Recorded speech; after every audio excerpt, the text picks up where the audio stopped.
Welcome back, everybody, to All Things Rangers this week, even though it's going to be very light on the Rangers this week. So we want to welcome you in. I am Mark Williams, your host, and I am joined by the one and only Mr. John Filkowski. Can I still say Adam Fox or Norris?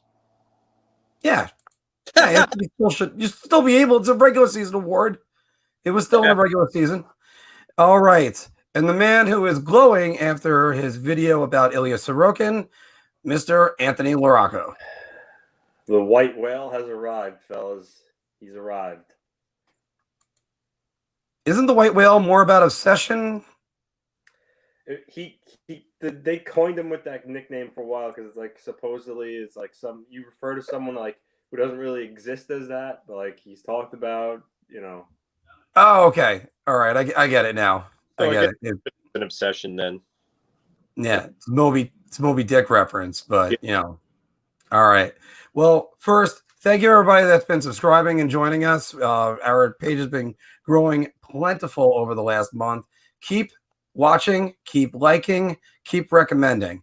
We are going to be in for a name change in the future, but that'll be a topic for a later video and something to look out for, and big news on the way for us. Although all the news this week goes to Mr. Larocco's New York Islanders. You saw a game 1 last week. I clicked on the wrong one. Game 2. And the second overtime winner, which happened last night. But first, we had game 3 where the Penguins won 5-4. Jeff Carter had a pair of goals. Chris Letang showed up for once. I know I got ripped about that in the comment section, but you know what? He wasn't doing anything for 2 years of the playoffs. You can tell it. You can rip a guy when he doesn't do that, and he's a Norris Trophy winner. All chaos ensued. We're going to have a lot to break down about that game. Then the Islanders switched goaltenders, Ilya Sorokin, and won 4-1. The shutout was avoided by Zach Aston-Reese that scored it, right? Yeah. Okay. Yes. And then last night, Penguins go up 1-0, 2-1. Ilya Sorokin keeps them at bay, and then this happened. Oops, that should have started. It did not. Yeah.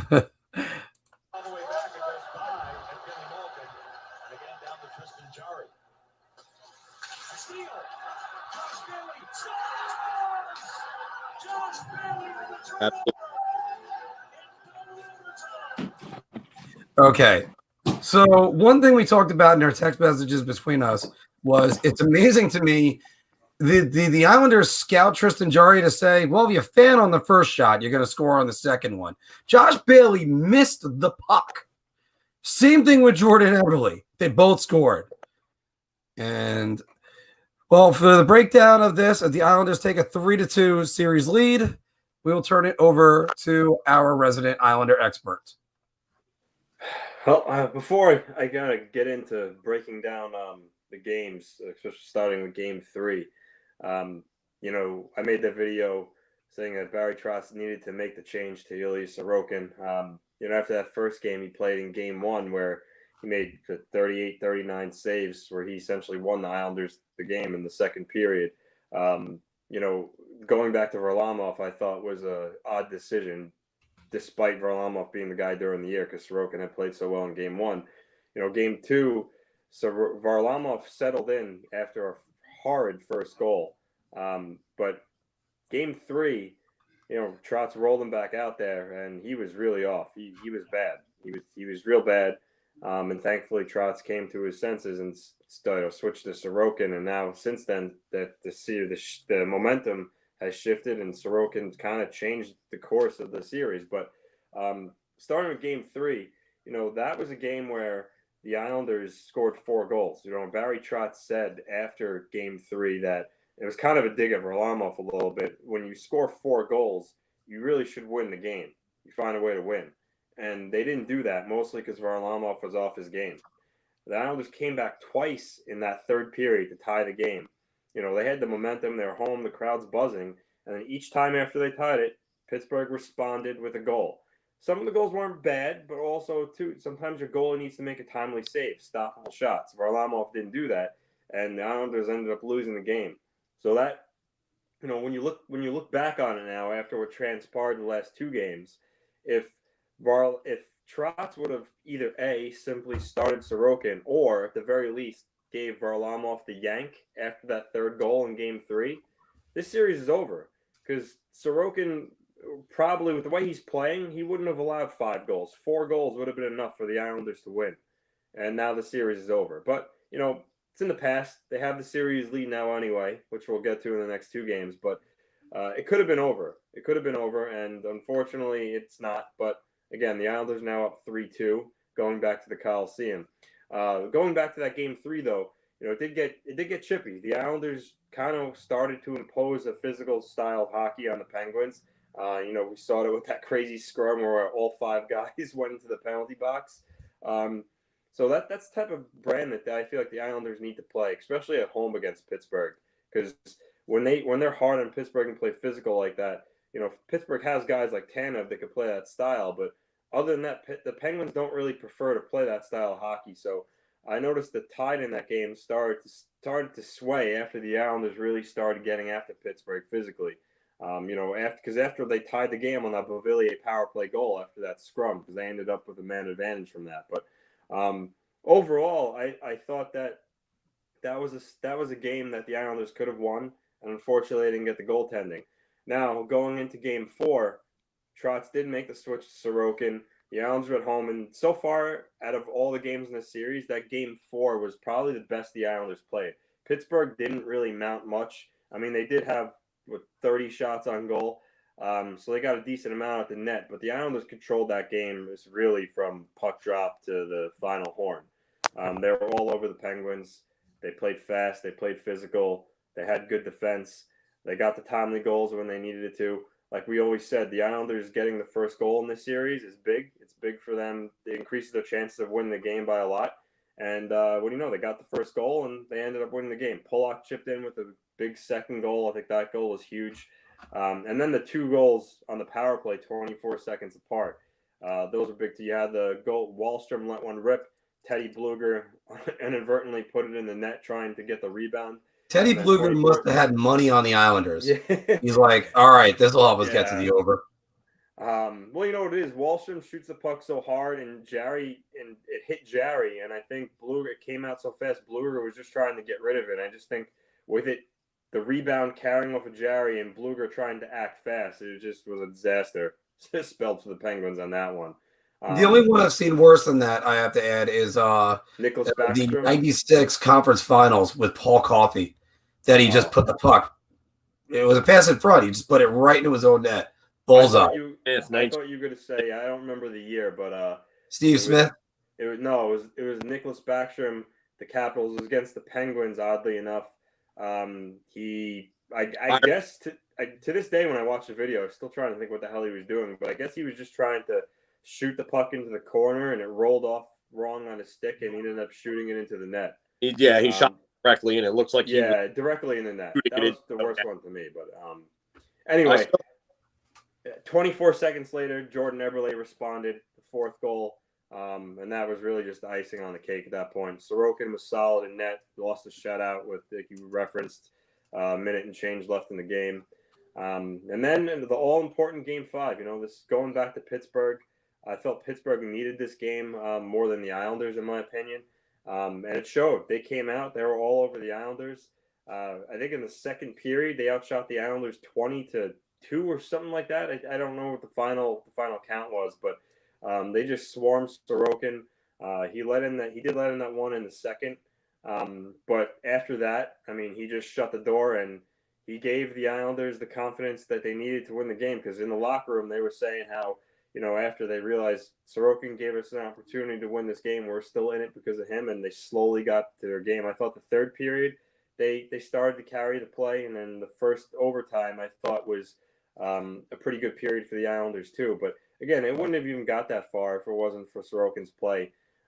As far as the Penguins go, we kind of talked about it in text a little bit, some of the goals. Beuvillier was a good individual effort.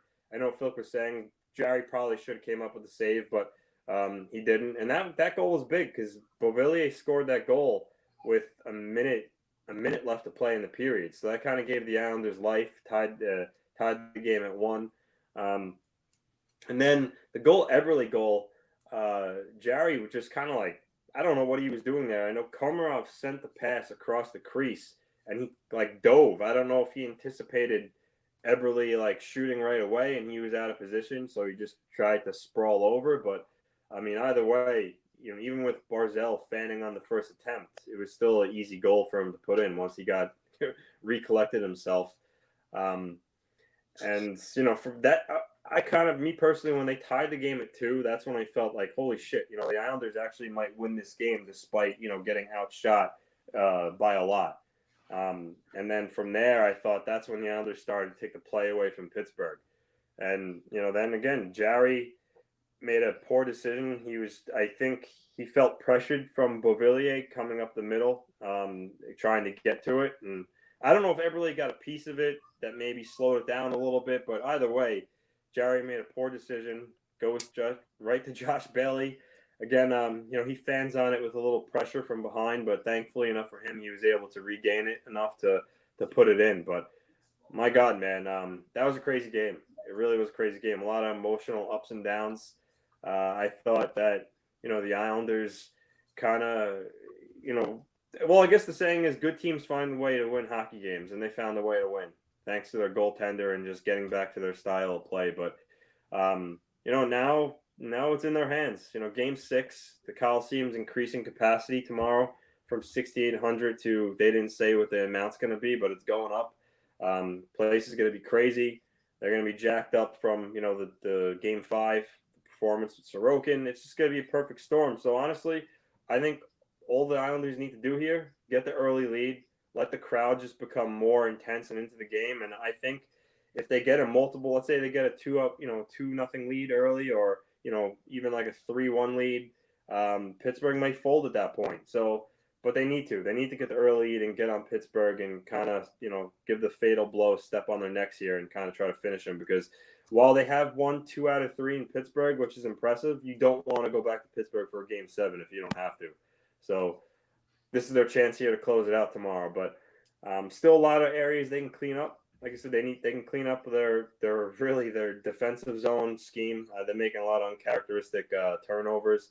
But give credit to Pittsburgh. They're also pressuring them into those. But so clean up that, and then just, keep putting pucks at the net with Jarry, because as he's shown, you never know what he could let in. So get pucks at the net, and I'm confident that if they get that early lead, Sorokin's going to shut the door on them again. So we'll see what happens tomorrow. Everyone, that's what's called a comprehensive analysis. That was 13 minutes of Islanders talk. Filk, go right ahead. I mean, I don't know what else there really is to say after that. I'll start by saying that there's no way that Pittsburgh wins the series after that. There's just no way. I mean, that was the best effort they had put together all series. That was their best game, and their goaltender just blew it for them. And that's why I said the Islanders had the advantage in this series, is because Tristan Jarry is a dumpster fire of a goaltender. He's not good. When you have a guy that's trying to make glove side saves with his blocker and doing stupid things like that, you don't stand a chance in this series, no matter who you have in front of him.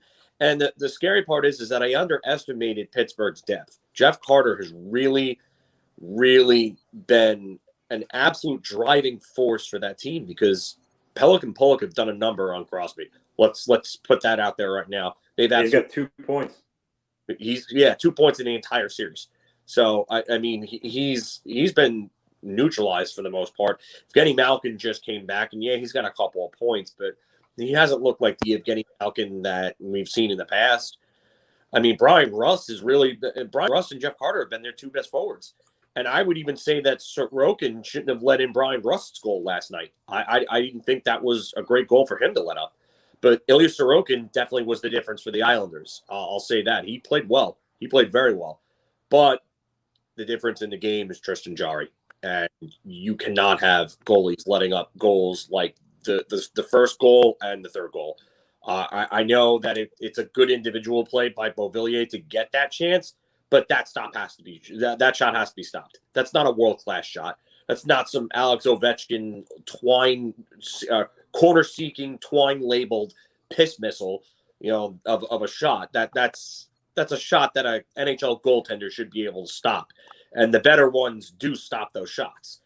So as a goalie, you got to be able to pick your team up when your team makes mistakes. And I've said it.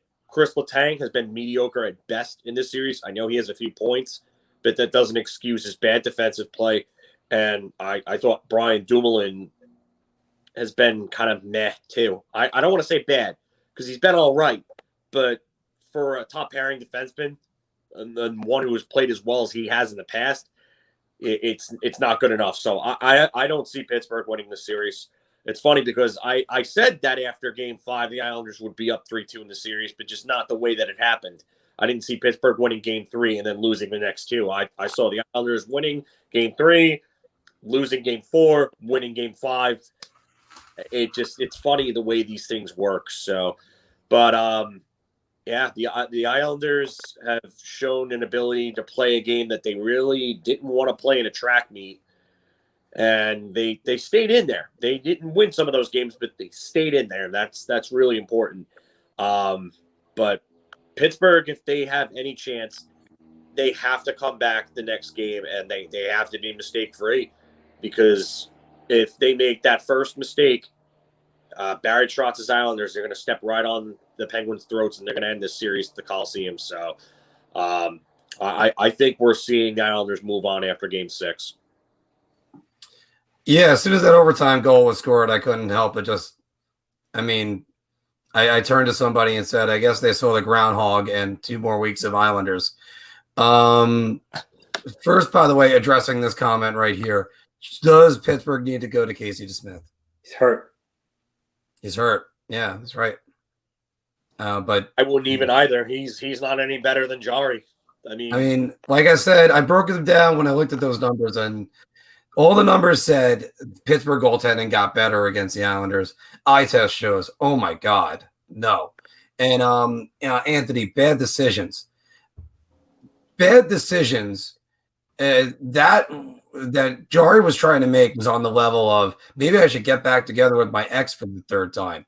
No, it's not a decision you should make. First off, let's tell the defensemen don't fire the puck up the middle unless you know you can make that pass. He's a goaltender. What I love about goaltenders, by the way, and this is a very generalized statement, but it's also specific about to stick handling goaltenders. You're the ones that go, look at me, I can handle the puck. You're not that good. That's a great thing. And there's a lot of forwards, me especially, that used to feast on goalies that used to do that because they would come out of the net thinking they can handle the puck. You're the first forward, you pressure them. They make a bad pass. Second forward takes the puck. That's a goal. It's just that simple. Occasionally, you need the third forward. And Tristan Jarry is no Marty Brodeur. And Marty Brodeur was prone to giving away the puck plenty of times. So again, Tristan Jarry, what the hell were you thinking? Seriously. I know I'm not in the NHL, but I wouldn't have made that decision. All right. So again, I'll skip what have we learned so far to ask this question. What's surprising you right now? It's Filk. I'm going to start with you. I have to say the Penguins' depth really. I'm shocked by what they're getting from that bottom 6. It's not a terrible one, but it's not a great one either. Jeff Carter has arguably been the best Penguin in the entire series. I don't think it's an argument. I couldn't believe that he came in and he's played the way that he has. So I would say that. I don't know what else to say otherwise.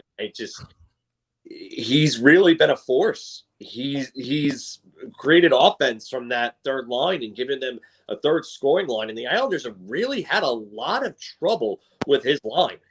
So that's definitely surprising me from Pittsburgh's perspective. From the Islanders, it's probably Ilya Sorokin and how good he's actually been between the. He's come in and he's played very, very well for someone who doesn't have any NHL playoff experience. So. Good on him to come in and be able to just shut that attack down because he faced almost 40 shots last night? 50. Oh, 50, sorry. 50. Yeah. Shot count there for a second. But, yeah. So, I mean, to be able to face that many shots and let up only the amount of goals that he did, 2 goals? Just that's incredible, actually. So good on Ilya Sorokin to come in and really be the answer for the Islanders, because you know that Semyon Varlarmov wasn't going to be that answer the way that he's looked lately. Anthony. I guess what surprised me so far, I would say, is that that as good as Pelech and Pullock have been shutting down Crosby, the last couple of games, I thought that Scott Mayfield was one of the better Islander defensemen. I mean, he's chipping in with his points, and he's also doing a lot to help shut down Malkin and the Penguins' second line. He's made a couple of bad passes, him and Leddy as a pair, but individually, for the most part, though, he's done a really good job. He's limiting their time and space. He's being heavy in front of the net. Of course, he's blocking shots. That's something he always does. But the fact that he's adding offense on top of that for a guy who's not known for his offense, that's good. And that's the type of player that you need to kind of step up in the playoffs to help a team, advance and go further, getting, more support defensively and offensively for that matter. So I would say he surprised me. And then also I would say from the Penguins side of things, what's surprising me is that, it's not Crosby, Malkin, Gensel, or Rust really who's hurting the Islanders when Pittsburgh is having success. It's like Brandon Tanev and Jeff Carter. So, kudos to them stepping up. Because if it weren't for that, if those top guys aren't going and they weren't either, the series would have been over. So that's kind of what surprised me from both sides so far. I'm going to go quick. I'm going to agree with you. Scott Mayfield, definitely for the Islanders. 4 points. Did he get one last night? He might. I forgot. He might have had an assist, actually. I'm not. Okay, then that makes him 5 points. So, I mean, Scott Mayfield, really? he's got more points than Matt Barzal, who's got 2. He's got more points than Crosby. That's more points than both of them combined. Yeah.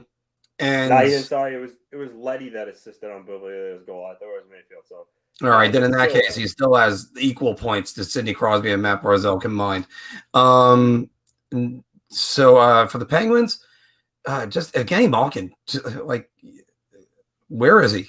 I mean, and again, I've ripped Crystal Tang last week, but I'll start with the disappointing guy, and my disappointing guy is Jake Gensel. You are non-existent in this series. I mean, Brian Rust has got 2 goals. I mean, granted, one of them was a gift from Semyon Varlamov, but still, I mean, Semyon was probably thinking, the Mets need a second baseman right now. I could go play for them. I mean, no. First off, he might be able to play second for the Mets with the amount of injuries they've been getting. But Jake Gensel is nowhere to be found. I mean, he's got a couple shots on net. Good for you. I think we're all going to say the same guy for the Islanders, and that's Barzal. I can't believe how much of a non-factor he is. So, Anthony, you're up next. Who's disappointing? Oh, for the Islanders, I mean, I got to go with Barzal too. He's got 3 assists in 5 games, which, I mean, let's face it, he should have more. But the positive side to that is, though, despite the Islanders' best offensive player not really going like he should be, they're still up in a series and scoring goals. So that is encouraging. But overall, though, Barzal individually has been a little disappointing. In Game 4, he had like 2 back-to-back sequences. He had a lot of chances to shoot. I remember Bush and Eddie O saying that Barzal's got to shoot that puck, and he didn't. I think Barzal sometimes tries to get too cute, looks for that perfect seam pass or that perfect play. And I get the creativity he's trying to show, but at the same time, you got to shoot the puck. When you're in a prime scoring area, shoot the puck. Don't be so unselfish. Shoot. And then it was referenced actually after Pullock's goal, because that was created because Wahlstrom came down the right side, and even though he wasn't in a great scoring position, he threw the puck at the net. And what do you know happens? Jarry kicks out a rebound. Goes to Nelson. He kind of gives a little touch, lets it go to Pullock, and Pullock scores. And they made the reference how Wahlstrom shot the puck at the net, and that's what Barzal has to do. So good things happen when you do. So he needs to shoot, and he needs to step his game up. For Pittsburgh, I mean, you said Gensel. I mean, I kind of have to agree with that. He's been non-existent. And for a guy who plays with Crosby, you would think that he would produce more. But then again, Crosby isn't really doing that much himself either. So I guess you can kind of give the correlation there. But Gensel, he's a small player, and I don't know if he's kind of just wilting with, not getting involved with the physical play of the Islanders and then being hard on him. But yeah, he hasn't shown up. For an Islander fan, that's great, but for a Penguin fan, I mean, you got to be infuriated with that. Filk. From Pittsburgh, I know we've bashed him before, but I've got to say Letang. He's been bad. He's a Norris caliber defenseman, but he is not somebody who's playing like a Norris caliber defenseman. He's been just bad. I mean, his pinches have just been moronic. I'm trying to think of the right words to describe what he's doing. I don't, as someone who's played defense for a long time, I don't understand the thought process sometimes of what he's doing and why he's doing it in those certain spots. And it's led to a lot of odd man runs against the Islanders. Funny enough, I mean, if they would have capitalized on some of those miscues by him, on more of them, I should say, this is probably looking like a different series. Maybe the Islanders are looking to sweep them. Who knows? But Christopher Letang has just been really bad for Pittsburgh. He's got to start playing better. He's got to come back with one of the better games of his career in Game 6 to push. Not to interrupt, John. Remember what you said in our text. I mean, Gensel was the guy that was back against Beuvillier. Dumoulin and Letang were nowhere to be found. Nowhere to be found. I don't know what they were doing there. I really don't. So, for him. And then for the Islanders, it's not an actual player. It's a concept of what's going on. Why is Leo Komarov still on the Islanders' first line? I mean, Anthony, you just mentioned it before. Barzal's not going. You're getting so production from Everly. Not bad, but not great either. And you know what? I don't understand it. You can unlock the potential in your first line, but you put a third, fourth line player. I would say fourth line player at this point. You continue to put him on your first line. I don't understand it. I really don't. And I don't want to hear he makes them better defensively. He's not that type of player. He's not good enough to make that trio better defensively. Yeah, he's smart defensively. Okay, but he's not Patrice Bergeron. More like Fredo. There and being a two-way force. He's not. So get Komarov off your first line, and you might get more production out of your star player. Yeah. So I'm gonna go right to Anthony on this one first. Who needs to step up in Game 6? Well, I hate to keep going, but I gotta go Barzal again. Barzal's got to get going. If anything, just to start feeling good about if they advance, going into the next round against Boston and get some good juju here. He needs to get going because they could at this rate they could still win tomorrow with him playing at the rate he's going. But going forward to be sustainable, he needs to step up. I think that's something that will just help him, his confidence, and the Islanders going forward. Because right now, center wise, Brock Nelson, Pajot, and Cizikas are doing all the heavy lifting. And before I get to Pittsburgh side of it, I just want to point out, I know John referenced how important Nelson was going to be this series, and my God, I know he's just been really good against Crosby. I know he scored the goal in Game 1, but it's not just the offense. He's playing really well. He's game 3. Game 4. It was Bailey's. It was when he passed to Bailey. He kind of was battling with Crosby behind the net. He outworked him. He got the puck loose and he passed the Bailey in front, and Bailey scored. That's the type of play that you need for this time of year, especially to do it on a guy like Crosby. He's staying on him. He's playing well defensively, and he's also getting in the Penguins' heads after on that goal I was describing. Afterward, I guess Letang was bitching about Beuvillier bumping into Jarry, but that was because he pushed him in. But Nelson came through the crease and kind of just like gave Letang a shove, and then Letang started yelling. It's little things like that getting him off his game. He's just doing the little things right. But as far as Pittsburgh, I mean, you got to go with their best player. You got to go Crosby. 1 point in the 2018-2019 series. So far, he's only got 2 now. If the Penguins want to win the next 2 games, he really needs to get going and be the Crosby that he's known for. Because if he doesn't, the Penguins are going to be done again, and they're going to have to make some decisions in the offseason, whether it's not to totally retool this team. But yeah, he's got to step up. I know Pelech and Pullock, like John said, aren't making his life easy, but he's got to find a way to prevail here. Filk.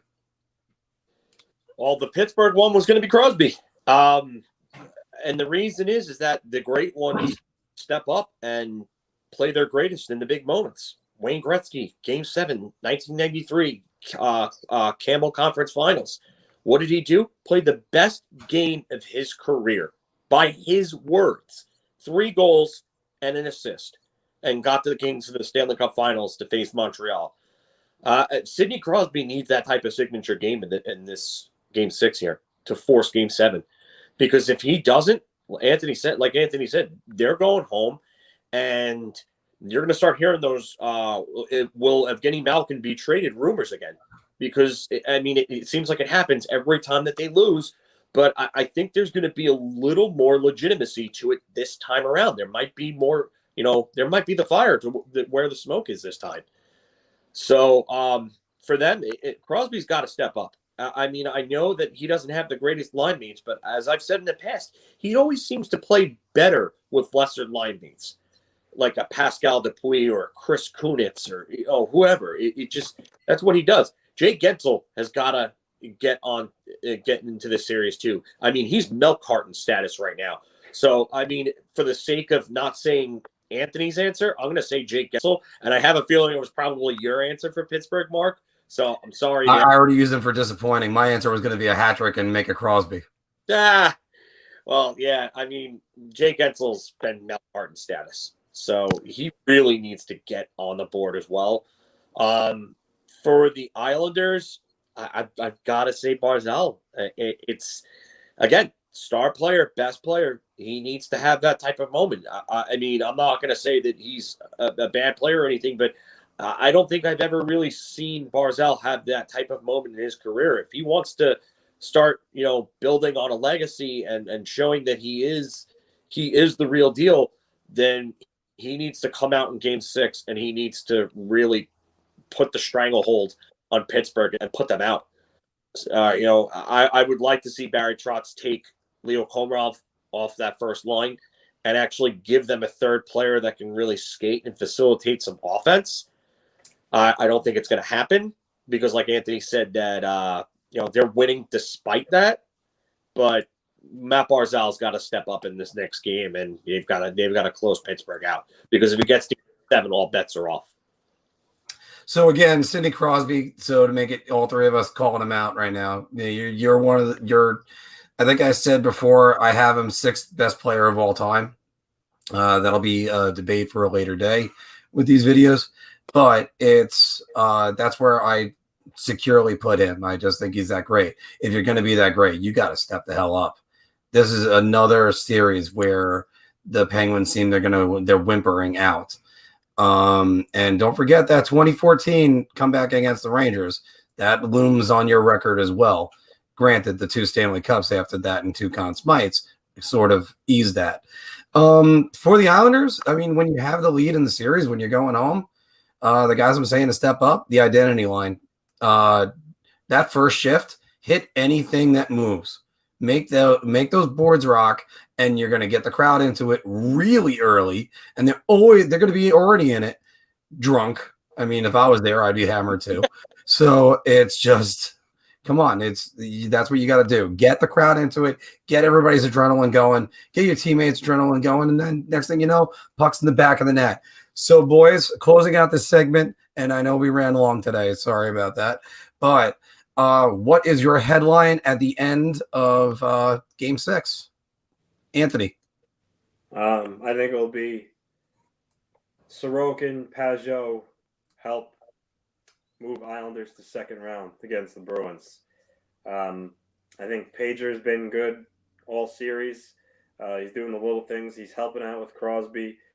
He's generating chances with his line. Wallstrom got hurt last game. Hopefully he's okay. It looked, apparently Staples said it looked worse than it really is, but so I don't know what his status is for tomorrow. But anyway, I think Pajot's going to have a big game. He seems to be a big game player. He's shown over his course with Ottawa and even with the Islanders in the bubble last year, even this year where he tied the game in game 1. And then I think Sorokin's in the Penguins' heads. I mean, it says he's 3-0. He's got a 1.66 goals against and a 9.51 save percentage.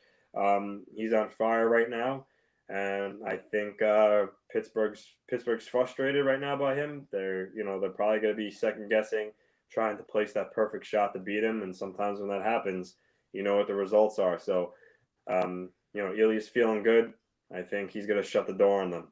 So, Phil, what's your headline? The future is now.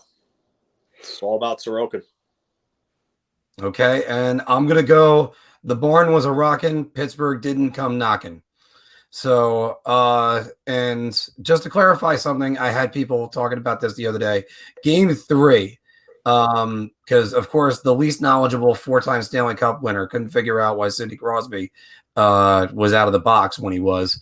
And the reason why is because the captain can designate how the penalties are going to go, what order they're going to go in. So when Beuvillier scored on the power play, I believe that's when Crosby got out. So that's a rule maybe he didn't know in his time, but that's why, because they kept saying for a couple times, oh, why is Crosby out of there? Okay, well, that's the reason why.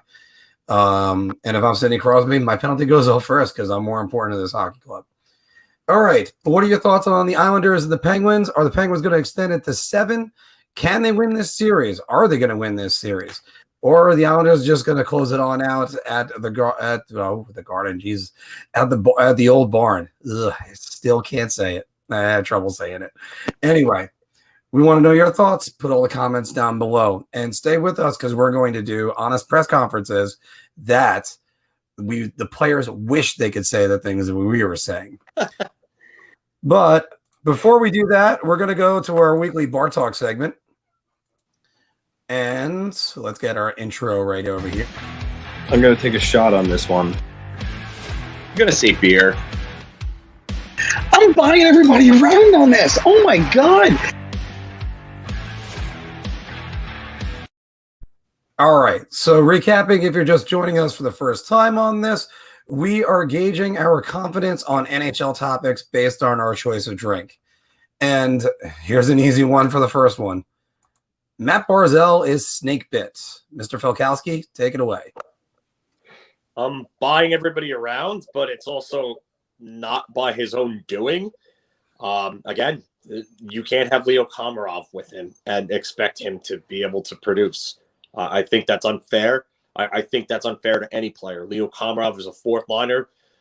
Yes, I think Matt Barzal, as I've said to Anthony many times in the past, is one of those guys who does a little too much with the puck, needs to shoot more because he adds a level of unpredictability when he shoots, becomes a little too predictable when he holds on to the puck as long as he does.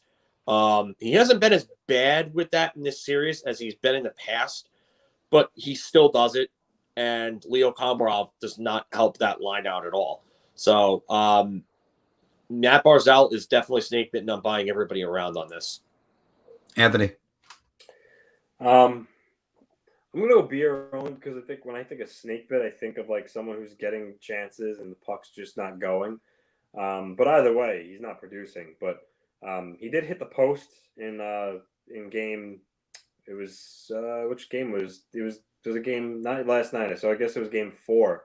He hit the post. But other than that, he's not really shooting enough. He needs to shoot. He needs to generate more by getting pucks to the net. I know he's a good playmaker, but he needs to shoot the puck more. It's really as simple as that.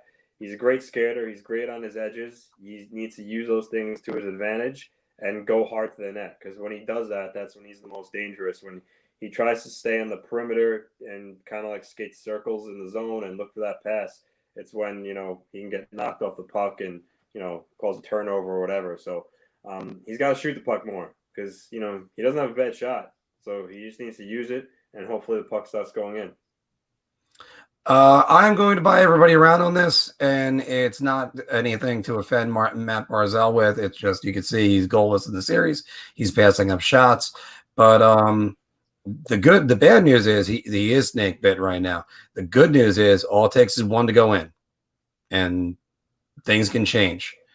Hell, Rick Nash had a 2-goal game for the Rangers in the 2015 conference finals. There's lots of guys that they're so dry. You know what, Filk, you brought up Wayne Gretzky. Wayne Gretzky went from having trouble versus the Toronto Maple Leafs in '93, and then he pops in the Game 6 OT winner, and then a hat trick in the next game to move him on. And I think he even had the empty net goal in Game 1 of the '93 finals.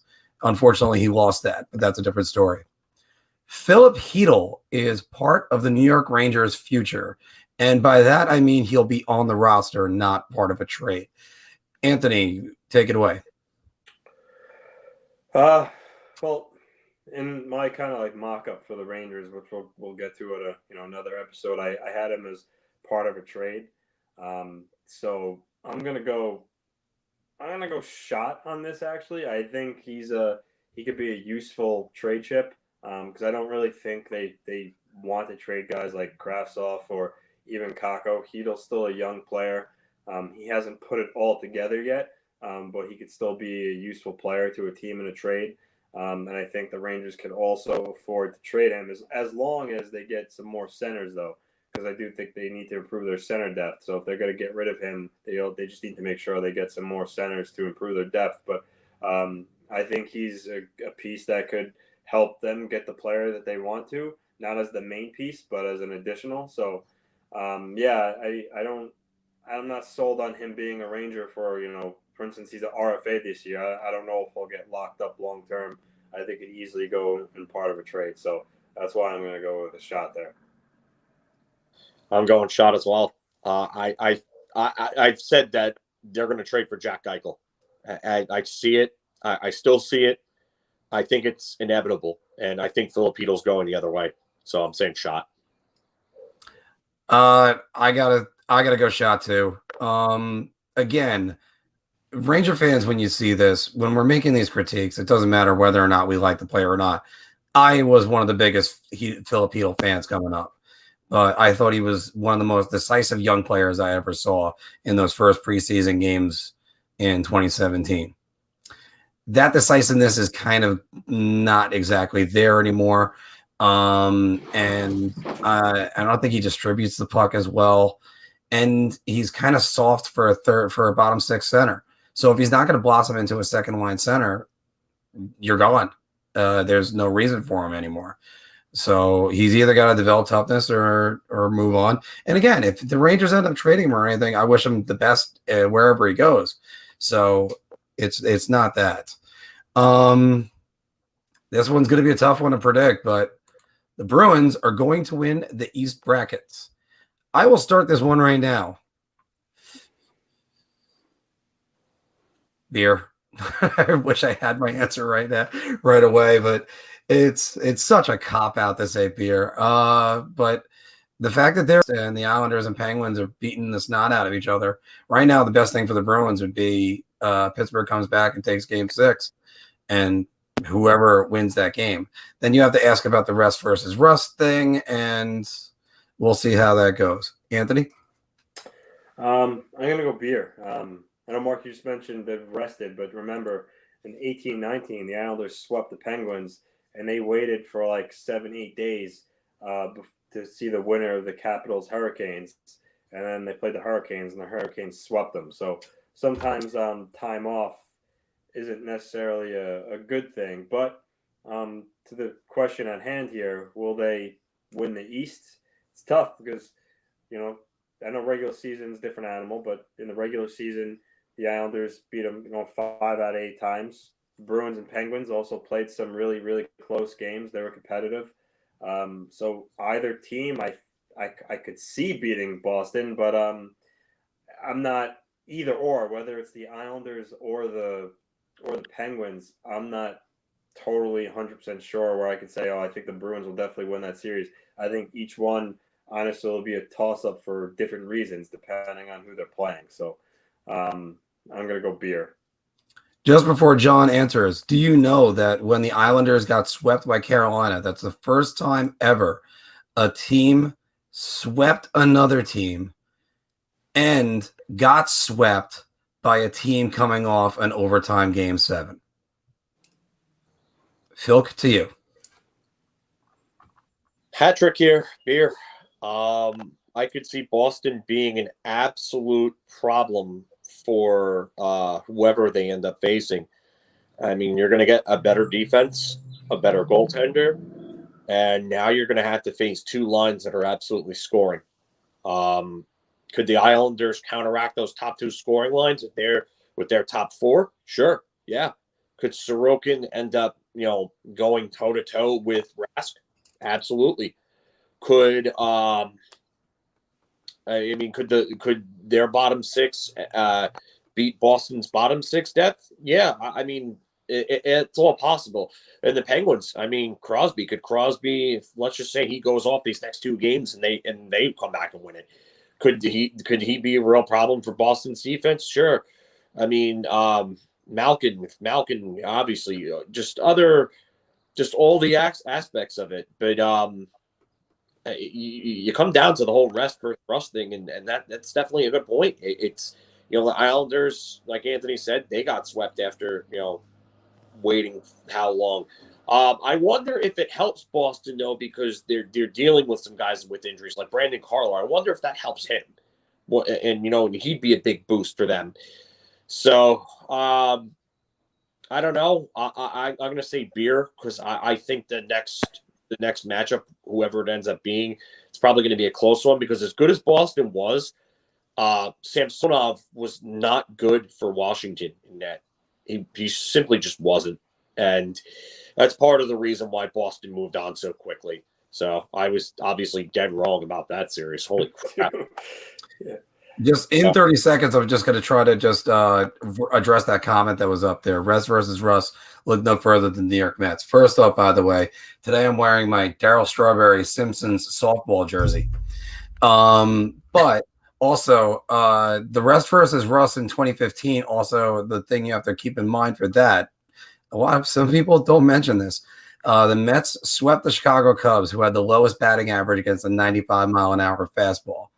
The Kansas City Royals that year had the best average versus 95-plus-mile-an-hour fastballs. So bat on the ball, that's one of the number one things, and it took away the Mets.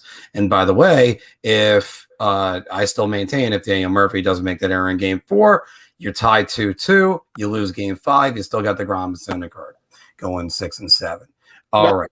Mind you, the Islanders and Leafs were playing each other, and they get back, and the Leafs are absolutely killing the Islanders. And Howie Rose comes back from the commercial break, and welcome back to indoor soccer. Welcome back to all things Mets. Yes. All right. This was a bit of a controversial topic John and I covered a couple months ago, but the NHL needs to change around the IR rules to avoid another Nikita Kucherov situation. Filk, I'm going to go with you on this one. Yeah. I'm going to say buy around. I don't have a problem with what Tampa Bay did because they basically they eliminated their best player for the entire season, and they were still able to make the playoffs and do as well as they've done without him in the lineup. The problem is that the salary cap needs to count in the playoffs too, and it doesn't. Mm-hmm. And Chicago pulled this with Marian Hossa back in 2015. So this isn't the first time that we've seen this. I think this will be addressed in the next CBA. I don't think it's something that can be changed at the GM meetings. I think the next CBA has to change this. So I don't think we're going to get a change for this for a while, but I think we eventually will. So I'm buying everybody around. Anthony? I'm going to go buy everyone around here too, because it mean, let's face it. It's almost like cap circumvention. They were in a precarious cap situation. I'm not saying Khrushchev's injury was fake. I'm sure he did have hip surgery or whatever it was. But you're telling me that his timeline magically was the start of the playoffs to come back? I mean, he was skating well before the end of the regular season. He was probably healthy enough to come back, but he couldn't because of the cap situation. So I'm not necessarily buying that. Again, I do think it's kind of like cap circumvention when you're doing that. And then two, like having no cap in the playoffs. It's like right now the Lightning are icing a team that has like a $98 million cap hit. Like they're well over the salary cap. So is it an even playing field at that point? Because now you're allowing them to have so much useful players available to them that normally wouldn't be under the regular season rules. So yeah, to me it just seems icky. So I think they do need to fix it. So I'm gonna say buy one around. We're 3 for 3 again, guys. This has been happening too much today. They got to buy everybody around on this. This is sort of one of those situations. I said I kind of made a list of things they needed to fix after the 2012 season. One of them was a Wade Redden situation that you just can't throw people down in the minors. But this is one of those where it's almost unfair. Now, I was tempted to go beer on this only because that's a big gamble that they made. They were taking their best player, shelving him, and for an entire season. That's not exactly something a lot of teams can do or should do. But you know what? That's, I mean, if you got a loaded team, like let's say for instance, Colorado is up against the cap and they rest McKinnon the entire year and such. You got to have a playing field, and you got a hard salary cap for a reason. Don't just nix it because you're like, oh, hey, it's the playoffs. It's a little bit different. No, it's the reason why you have rules. Nashville is the best home ice advantage during the playoffs. Filk? I have to say beer, and I would lean towards shot. Because if you've been listening to those crowds in Florida, they have something to say about that. Okay, I guess that's the quickest thing to say. Anthony, you? I'm gonna go beer. I mean, everyone. This was pre-pandemic, but everyone I would talk to that knows hockey that's been to like Nashville or been to a game there, they say during the playoff time, like their fans are incredible and the atmosphere is pretty crazy, which right now you hear, because I think out of all the teams in the league right now, I think they're tied with the Hurricanes as allowing the most capacity. They're both a little over 12,000. So at the very moment, you could say yeah, because I think they have the most fans in attendance. And you heard it on Luke Kunin's overtime goal. That place sounded crazy. But there are many great other atmospheres going right now. The Hurricanes, like I said, they have over 12K right now, and their games sound crazy. They're passionate fans. I gotta say, like when the barn's packed, that's an incredible stadium. But for that right now, I was waiting for him to mention the barn. What? Yeah, I was waiting for you to mention the barn. But right now, just because they're at one of the higher capacity limits, I really do have to make a case that they are. But again, I'm not sold just because the Hurricanes have a lot of fans right now too. So I'll go beer. I want to say bye everybody around. It's still beer for me because I think there's a couple places that could rival it. But man, they make that entire area into like an arena, and people are watching it outside on the streets, and it's phenomenal. All this country stars come out. Yeah, Carrie Underwood, obviously, and hell, when they brought out Faith Hill for Game 7, those are 3 great home ice advantage places. They brought out Faith Hill for Game 6 of the 2017 finals. It was awesome. It was just it was fantastic. I can't say enough of that. And yeah, it kind of loses a little bit luster, I guess, a little bit in the story of the celebrities when Carrie Underwood isn't doesn't have her husband playing on the team anymore. But nonetheless, still, Mike Fisher had a hell of a career there. I mean, you got to look at the Canadian cities. If they were able to have fans, I think those crowds would just be insane. Like Toronto. Insane, especially Toronto. I mean, yeah. Could you imagine Winnipeg with their whiteout if they had fans right now? With that comeback they made the other night and then the triple overtime winner last night, forget about it. It would have been crazy. Could you imagine how bonkers that place MTS would have been? Yeah. Yeah. During that comeback with fans? Forget about it. Yeah. And you know what? Look, there are times, I understand I'm going to get some people disagreeing with me in comments. There are times where the Garden is that lively. And it's sort of in the bigger moments, not really the game ones. It's really more in like the game fives. You'll really see the Garden come alive. There for those. Well, there's too many suits. That's what people are going to say, and they're right. Guys, this one isn't official yet, but Vegas and Colorado shouldn't be a second-round series. Now, understandably so in the formats, but actually I'm only going to go shot because I understand why this is written down. I'm the one that did it, so that's kind of a good reason why. But it's like that feeling of 1 versus 2. You don't want to have the two best teams in the league going up against each other, but when they're in the same division, in the divisional format, you got the brackets. In the conference format, you're 1 through 8. It could happen like this anyway. It's just the way the format goes. You're not always going to get 1 versus 2 in the Stanley Cup Finals. Anthony. I'm going to go round only because I think these two teams would be a great semifinal. I know they're not calling it the conference final this year, but that would be a great semifinal if they're able to play. But because of the structure of the league this year, they're going to have to play next round, which don't get me wrong, will still be great. But to have one of those two teams out in the second round is going to be heartbreaking for whichever fan you are of a team, because realistically, these two teams, like I said, should be playing for 4 wins away from going to the Cup. But man, that's going to be a hell of a series. You're talking about the two best teams in hockey, both high scoring, both don't allow a lot, Vegas specifically, in terms of goals against. But man, that would be a great semifinal. So it is disappointing they got to play next round. But either way, it's going to be a hell of a series. Yeah, I'm going to have to buy around on this. Unfortunately, the NHL had to do this, due to scheduling to make sure that, teams weren't traveling too much. And I'll preface it by saying I'm thankful that they did it so that we could actually have a season and watch hockey and be talking about this and be doing these videos. But, I mean, it's one of those times where just like the one thing you didn't want to see has to end up happening before, the semifinals. So like Anthony said, you want this to be a semifinal matchup, not a second round matchup.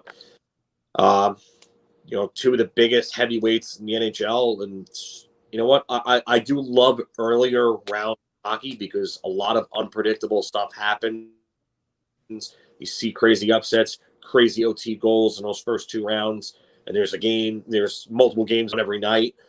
But, I would say that you definitely did not want to see this in the second round. So buying everybody around here. And I'm going to smile when I say this right now, but did everyone but Anthony and Filk underestimate the Winnipeg Jets? So who wants to take their victory lap first? Oh, by the way, sorry. I don't have it on the graphics, but both of these guys picked Winnipeg in 6. No, I picked Winnipeg in 5. Oh, wow. Okay. Yeah, I picked Winnipeg in 5. Okay. So it's still a sweep was there. So, okay, jump in. Who wants to take the victory lap first? I guess I'll go ahead then. But yeah, this is what happens when you don't have 3 things that the New York Rangers also don't have. Depth, or actually I'm going to make it 4. Depth, specifically bottom 6 depth, defense, and goaltending. And Edmonton didn't have those four things. You need grit. You need defensive players. You need toughness. You need a better defensive corps. And Darnell Nurse is one guy. And he played really good. He should get serious Norris consideration because he's played as well as he has. If you looked at his numbers, he was up near the leader, ice time, points, almost every statistical category for defense. Darnell Nurse was a driving force. Was the driving force for Edmonton's defense. But you need depth behind him. You need guys who are adept at not only moving the puck, but shutting players down. And they didn't have that. And then in net, you had one of the worst goaltending tandems in the league, in Smith and Koskinen. Those two are just not good. But their numbers look better because they play on a team that has Connor McDavid and Leon Draisaitl. And Connor McDavid just reached to the gods, took whatever he could, and went into cheat code mode with 105 points in 56 games? Nuts. It's nuts. It's one of the greatest seasons in NHL history. So, but Winnipeg had the depth. They had the center depth. I mean, look at their 1-2-3 punch. You're looking at Scheifele, one of the more underrated players in the entire game. Dubois right behind him. And then Paul Stastny, experienced veteran who's played well in the past and can put up some points and some goals here and there still. And then you've got their defense. I mean, Forbort and Neil Pionk, who expected them to do the job that they've done on McDavid and Draisaitl in this series?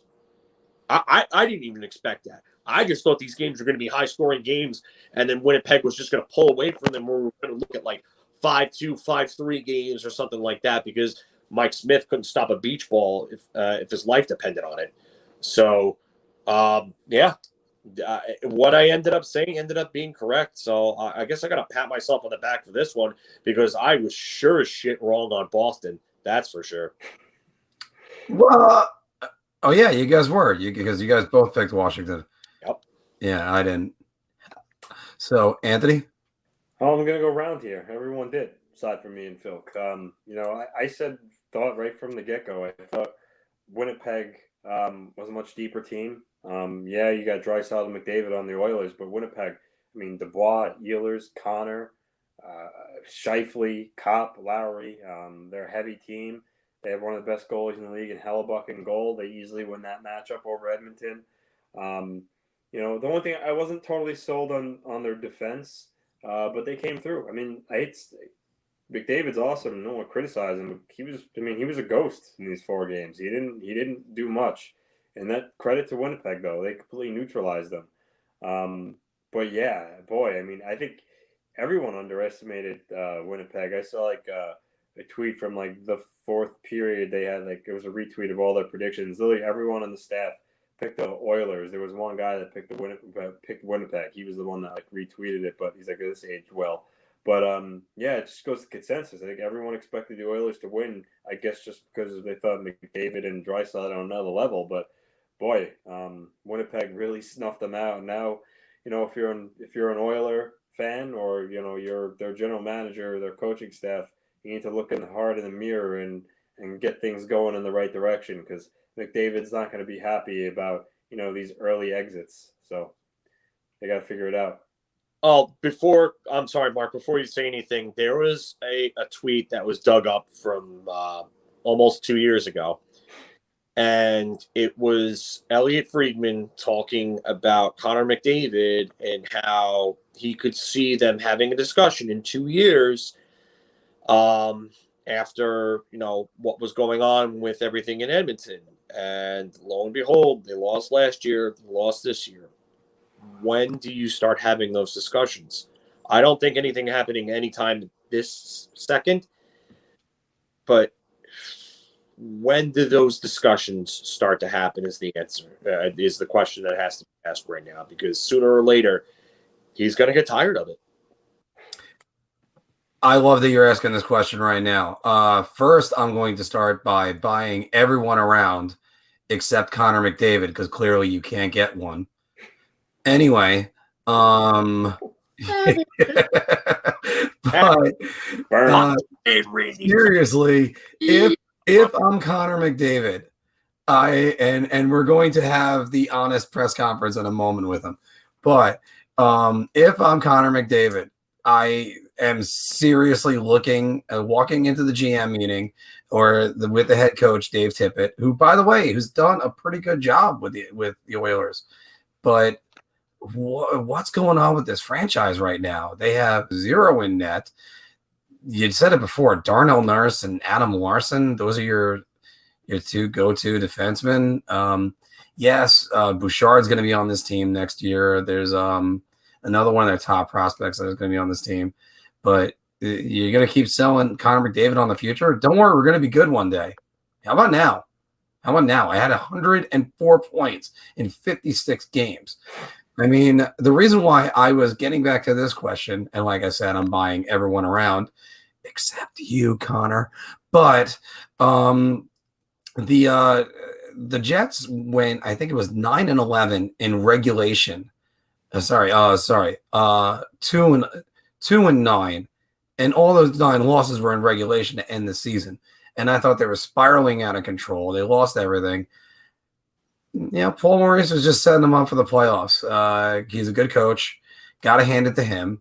And Hellebuck is the Rating Vezina Trophy winner. Scheifele, I've been singing his praises for the last 4 years. And Blake Wheeler is always underrated because he's American in Winnipeg. So speaking about which, 2 Americans combined. Kyle Connor's American, right? Yes. Okay. 2 Americans combined on the series winner last night, Neil Pionk and Kyle Connor. So, yay. Take that, Canada.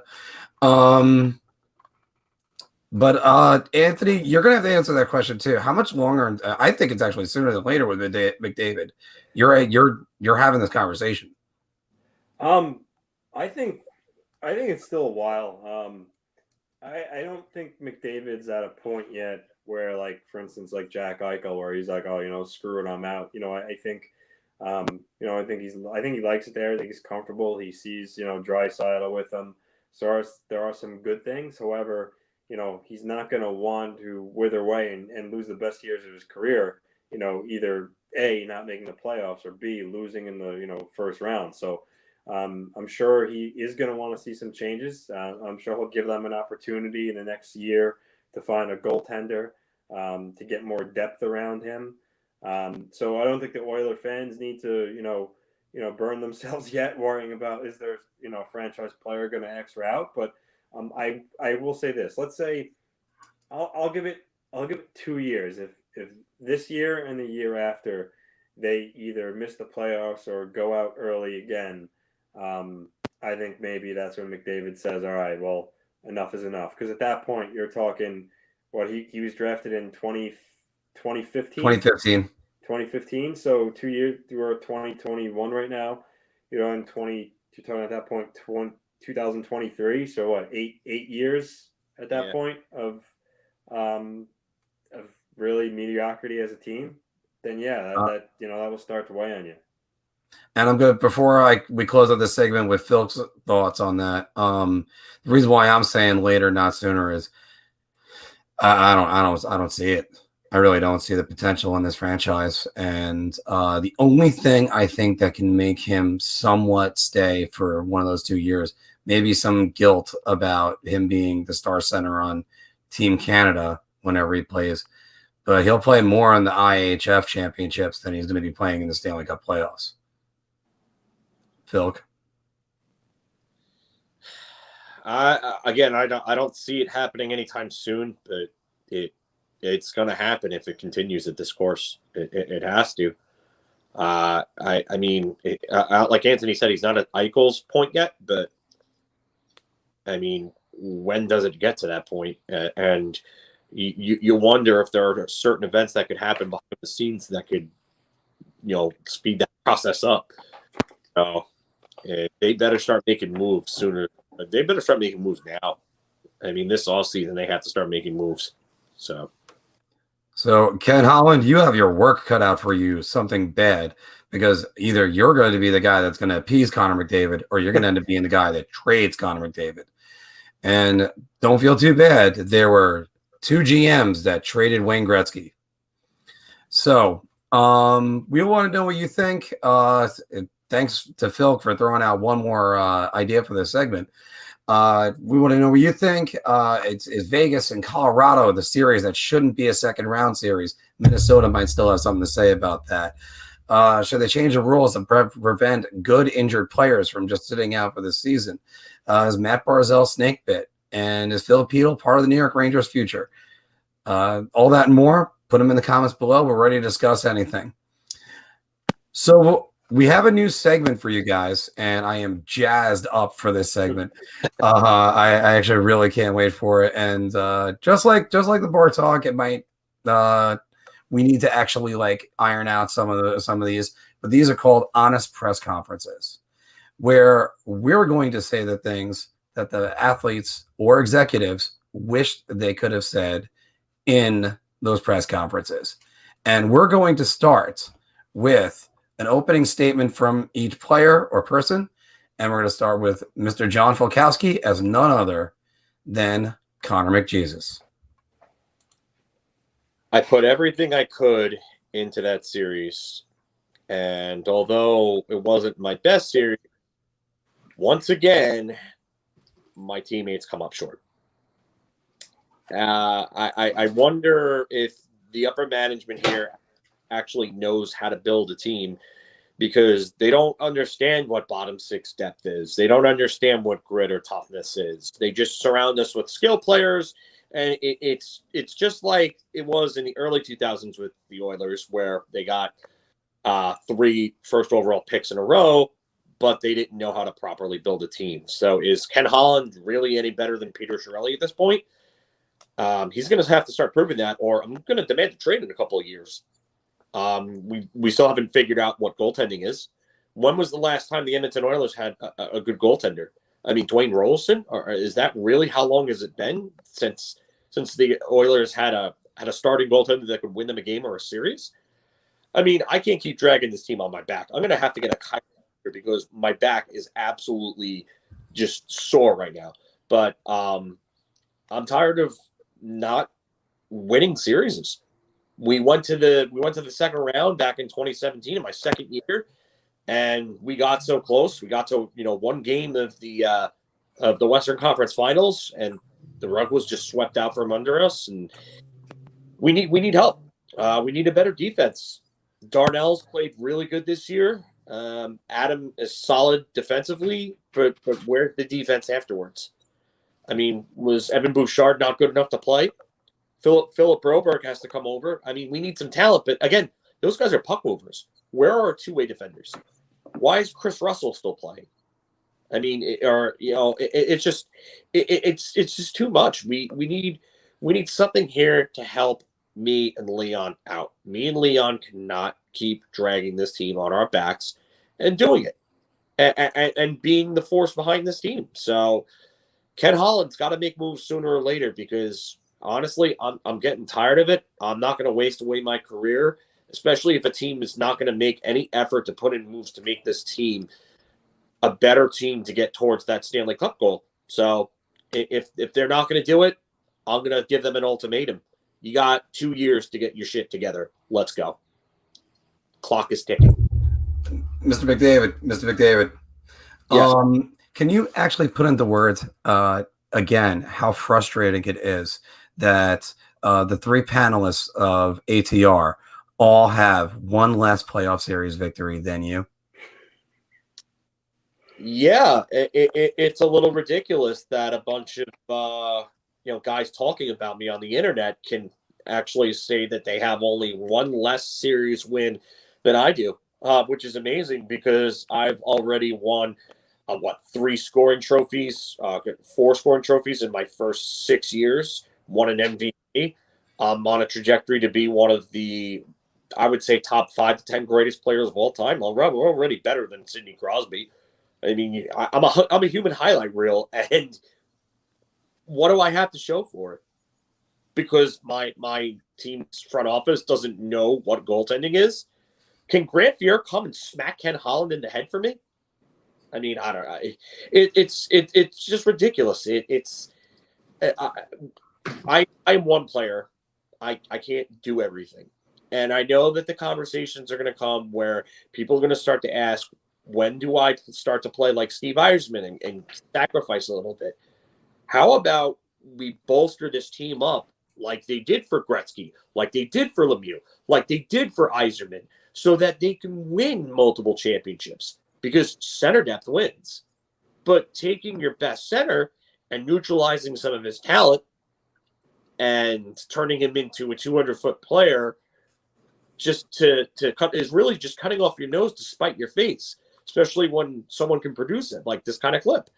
So I don't know when the moves are going to come, but they better start coming real soon. Connor, so you referenced a lot of issues with your Edmonton Oilers. We know your struggles in goal, the defense, and the overall depth around you. And you had a fantastic season. Congrats, 105 points in 56 games. That's truly incredible. However, in your 4 games against Winnipeg, you only scored 1 goal. So at what point do you take some onus on you for not being able to get the Oilers to the next round or even win a game, as stars like Sidney Crosby have won Conn Smythes and propelled their team to the next level in the playoffs when it really matters? I mean, while that's a good point, you want to take a look at the comparison between the two teams. I think Sidney Crosby's 2016 and 2017 Pittsburgh Penguins would absolutely run roughshod on the 2021 Edmonton Oilers. And, I mean, take a look at the sporting casts. I mean, we had Milan Lucic here for a bit. Milan, like a past prime, like going downhill, Milan Lucic. I mean, Leon's one of the best players in the league, but, I mean, Ryan Nugent-Hopkins is a good player, but where is it after that? I mean, the jury's still out on Yamamoto. I mean, we think that he could be a really good player. But where's the offensive talent after that? Jesse Pullock, I mean, yes, he's played a good – he had a good season. We'll give him that. He's rebounded. He's come back, and he's fit all right. But – you know, when you have someone like Zach Kassian playing in your top 6, you know, what exactly are you going to win? So, I mean, and again, I've talked about the defense. I mean, Darnell and Adam can only do so much. You have Ethan Bear. We tried to turn Slater Cuckoo into a top 4 defenseman. I mean, Slater's played all right, but he's not somebody that should be playing like close to top 4 minutes. Russell is a borderline NHLer. I mean, we need help in other places. And hockey's a team sport. Like I've said, I'm only one man. I can only do so much. I can score as many points as possible. I finished a point per game in this series, and we still lost, despite the fact that, admittedly, I had trouble in game 1 and game 2. So what does that tell you about the rest of the team when I would say about 65 to 70% of the offense is coming from me and Leon? Thank you very much, Connor, and we look forward to talking to you in training camp. All right. Our next one up is Mr. Anthony Larocco as Semyon Varlarmov. So during the second period of the last regular season game, I felt a tweak in my lower body. Came out of the game, precautionary. Figured, you know, last game of the season, playoffs coming up, didn't want to risk anything. So Ilya came in goal. That week, I worked in practice, cooked a couple of days else where I didn't skate to let it rest. Come game 1, I felt okay, but I wanted to make sure I was, you know, totally 100% to go. So Ilya started game 1, and he played really well. I know a lot of fans probably, you know, here wanted Ilya back in goal for game 2 and not me. But, you know, thankfully coach believes in me, and I went back in, and I know in game 2 I let up a really bad goal. There's really no excuses for it. You know, but I hadn't seen action in a while. So, you know, nothing can really mimic a game, not even practices. So that's my bad. I just missed it. But I felt after that, I got back to my game. My team only scored 1 goal. You know, if my teammates would have actually found a way to put the puck in the net, you know, we're winning that game too. But unfortunately, I didn't. You know, I did my best, and I thought I was really on the top of my game as the game went on. Game 3, I know a lot of fans have criticized me, said I let in a couple of soft goals. But, some of the, let's face it, sometimes, it's easier for them to say on the couch that you should have stopped it where I'm in the net. I have bodies in front of me and I can't see or I'm screened. It's a little harder. So, yeah, sure, I would have liked to stop some of those, but I didn't. And I know my teammates did score this time for me, and I know I kind of let them down with letting the Penguins back in the game, but at the same time, I felt they were a little loose around me. I think they could have been better defensively, and maybe that stuff wouldn't have happened. And then I found myself on the bench, for Game 4, and I'm not happy about it. I'm mad about it. I was one of practically the team's MVP during the regular season. I had 7 shutouts. I'm going to be a Vezina candidate, and my coach gave me the yank, and I don't think it's right. I think he should have given me another opportunity as I was coming back from an injury, and I wouldn't have had a game like that again. But at the same time, I'm happy for Ilya. We've known each other for quite some time. He's a great young goalie. He's got a good future in this league. And I'm also a realist. I knew when I signed here, he was in the organization. They asked me about Ilya and what I thought of him, and so I kind of knew me coming in here was probably a lure to help him get here. So again, I'm happy for him. He's my friend, but it sucks that it seems like I'm losing my job when I think I should have got another chance to go back out there. But hey, during this offseason, they're gonna have to make a decision. I know they're gonna have to give him a new contract. I still want to be a starter, so I won't be happy if I'm a backup again, or I lose my job to him. But we'll cross that bridge when it gets there.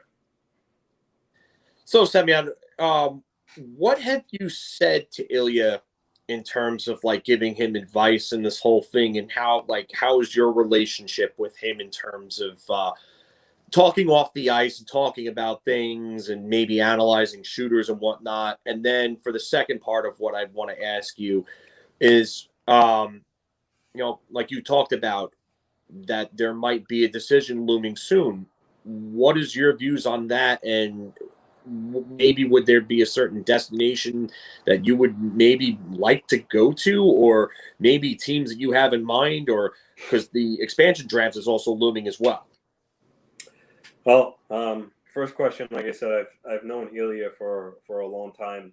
A couple of summers ago when I was in Colorado, he actually he came to the United States. He bypassed the Islanders prospect camp at that time because he didn't want to play for Gar Snow. But I went fishing with him in Colorado. It was one of his first times in the U.S. He's a great guy. He's a great goaltender. Once I knew he was coming over to the NHL, just told him, be prepared to adjust the angles. The ice is bigger in the KHL. So he's going to have to really try to work on that. Puck comes at you from different ways. You see different viewpoints on the ice. The KHL tends to be not as much traffic in front. The NHL, it's really have to work on, looking through the traffic and keeping your eye on the puck. So I helped him out there, and just, help him ease his transition. When he came over in the bubble last year, he really put his nose to the grindstone and was taking English classes, but I helped him get comfortable with the language, as a buddy around him, make him feel comfortable, someone that speaks his native tongue. So, I told him kind of what to expect. I had the utmost confidence that once he got comfortable, he was going to be great. He's highly touted for a reason, and don't get me wrong, I'm really happy for his success, and I hope here he can lead us to the second round here. As far as what happens with myself, I know that the Islanders are going to, invest in him heavily this offseason. They're not going to want to pay 2 guys as their starter, but I have a no trade clause, and so really for me, I really don't have interest in going to Seattle, an expansion team. Me personally, I would love to stay on Long Island. It's a great place to live, and I have this NTC as a reason. I don't want to be shipped off to a bad team, so I'll definitely kind of put my foot down in some places. As for where I want to play, I know Edmonton needs a goalie, but I really don't want to live and play in Edmonton. It's not the best area in terms of summer, always cold weather. I spend my off season in Texas, so I would love to play for the Stars if that was in the cards. But I just if they decide they want to go in another direction, I'm going to make sure I put my foot down and veto any trade where I think it's less desirable for me. Semyon, I have a question. Can you just let us know your thoughts, because you didn't have a good start to game 2 or game 3. Just what was the thought that went through your head first on the goal in game 2 and then the goal that opened game 3? Well, like I said, it's been a while since I've had actual game action. So nothing, in practice. I practiced that Saturday before game 1, and I skated Friday on my own. So Saturday was my first practice with the whole team, since before the regular season ended. So once I actually got in for game 2, it's been a while since I played in a real game, and Ryan made a bad giveaway at our blue line, and it went to Rust, and he kind of skated to the other side, and he let one go, and I just picked it up. I just picked it up late and kind of also misjudged where it was going. I thought it was going to be lower than what it really was. And unfortunately it went by me, and I know that's a really bad goal to get up, and I kind of set my team back from that one. But like I said, I rebounded quickly, I thought, and played a solid game after that. As far as game 3 goes, I don't know how it started. I know Chris Letang had the puck at the point, and he shot one at the net. Ryan, again, was in front of me as well with the Penguin, and I lost sight of it. And then before I know it, it went through Ryan's legs, and it went in the net. I know I probably should have made the save there. I wouldn't necessarily say it was a goal I absolutely had to stop, but I also understand I really probably should have stopped it. But that game was it was a bad game for me personally, and I understand why some fans are happy that Ilya took over. Thank you very much, Semyon. We'll talk to you again in the offseason, or possibly next week in the second round. All right. Here's one that we're all kind of waiting for a little bit. All right. Well, it was a rough first game with the Bruins as we lost in overtime to the Capitals, and that incorrigible Tom Wilson. But you know what?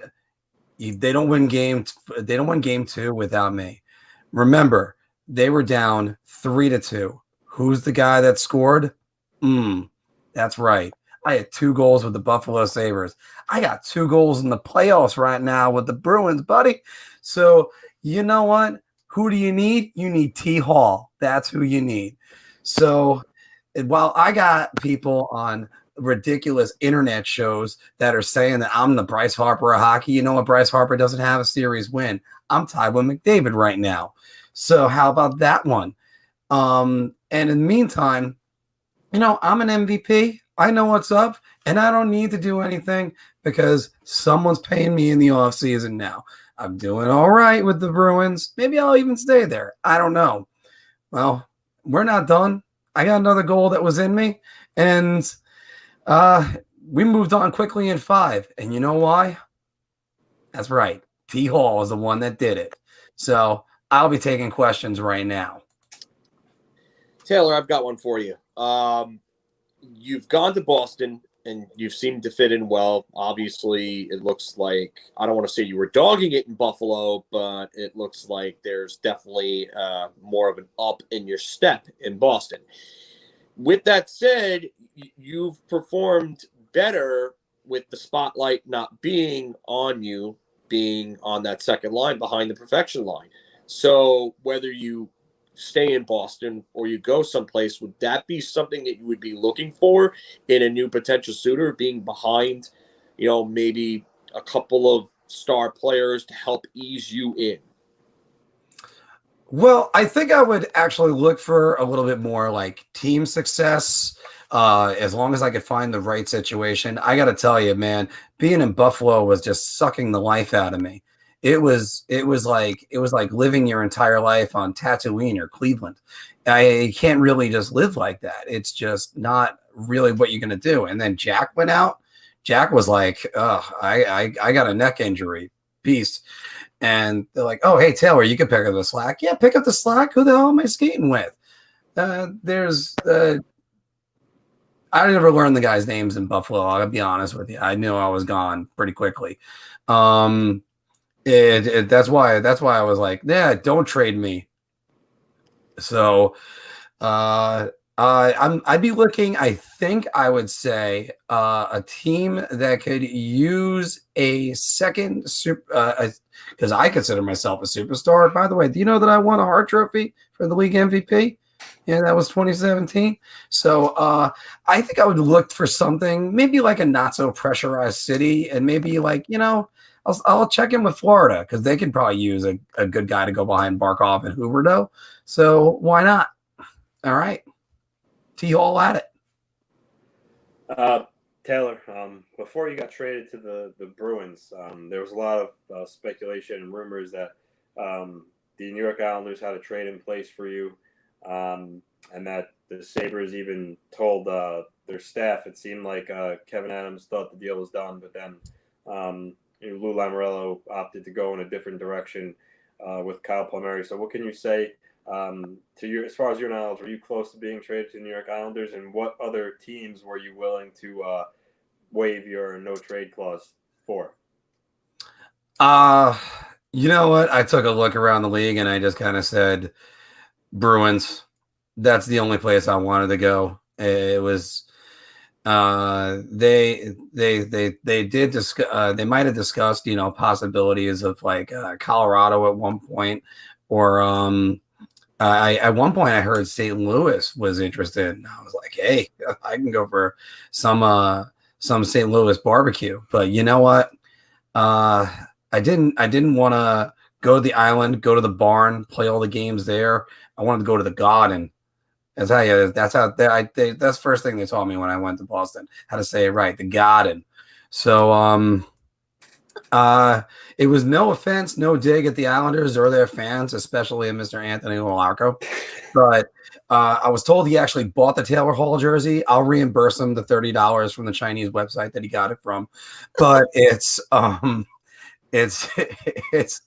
certainly working out here in Boston, where I'm playing with David Krejci, and they told me I was that I was moving down Louis DeBrusque. Was that the guy's name, Louis DeBrusque? Oh no, it doesn't really matter. He's not D Hall, so it's all good. All right. So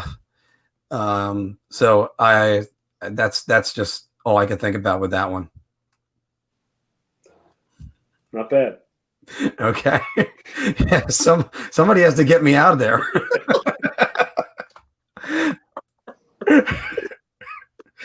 The Chinese website that you bought that jersey. Okay. All right.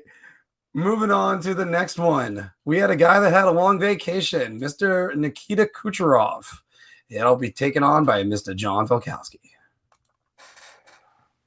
Well, sometime you have injury and you get hurt and you come out and you want to play. Well, no, I'm not going to do this in Russian. No, but sometimes you get hurt and the team is in a situation, and I helped them out. I'm going to be honest with you. I helped them out, and I knew I was going to be out for a while. I figured, hey, I'm going to be out for probably a big portion of the season.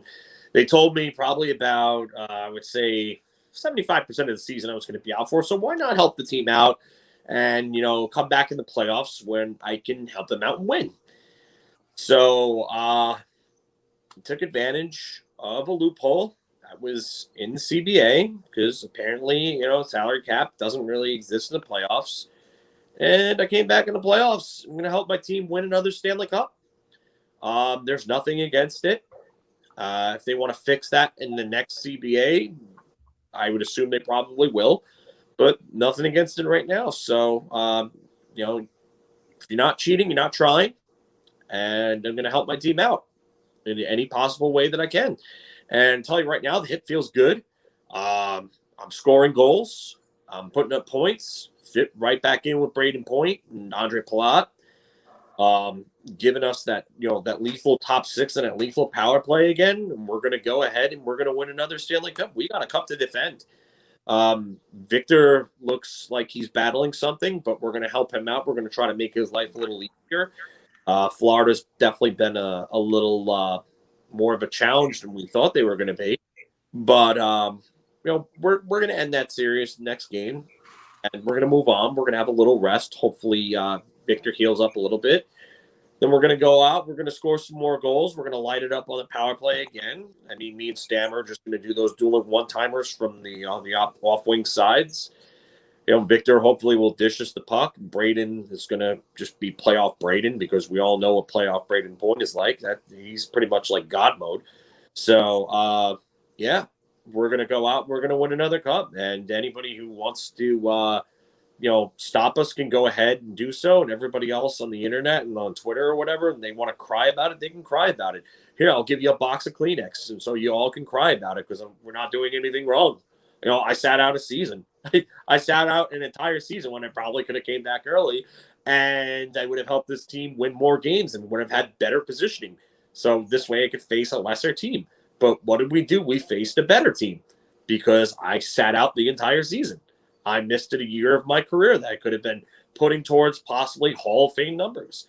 But you know what? Sometimes you got to sacrifice for the team. And if nobody's going to make that sacrifice, you know what? I will. I'll help out. I'll be a team player. I'll be a leader, and I'll help out. So this way, in the end, we can win another cup, have another parade in Tampa and Clearwater, take the cup out on the beach, party with some babes, some beer, and whatnot, and have a good time. Because we're not Tampa Bay right now. We're Champa Bay. Anthony. So Nikita, how early were you ready to play? Because we all know that your timeline wasn't to come back exactly at the playoffs. When were you able to come back? Probably would have said sometime in March. I started feeling good enough to where I felt like I probably could have, gotten back out there. It might have been some trepidations of coming back in March, but I was technically cleared around then for skating and everything, and I would have been on the ice. Probably would have been there a little, probably would have been fully back at 100% sometime towards like the middle end of March, I would say. But I could have been out there, could have helped out.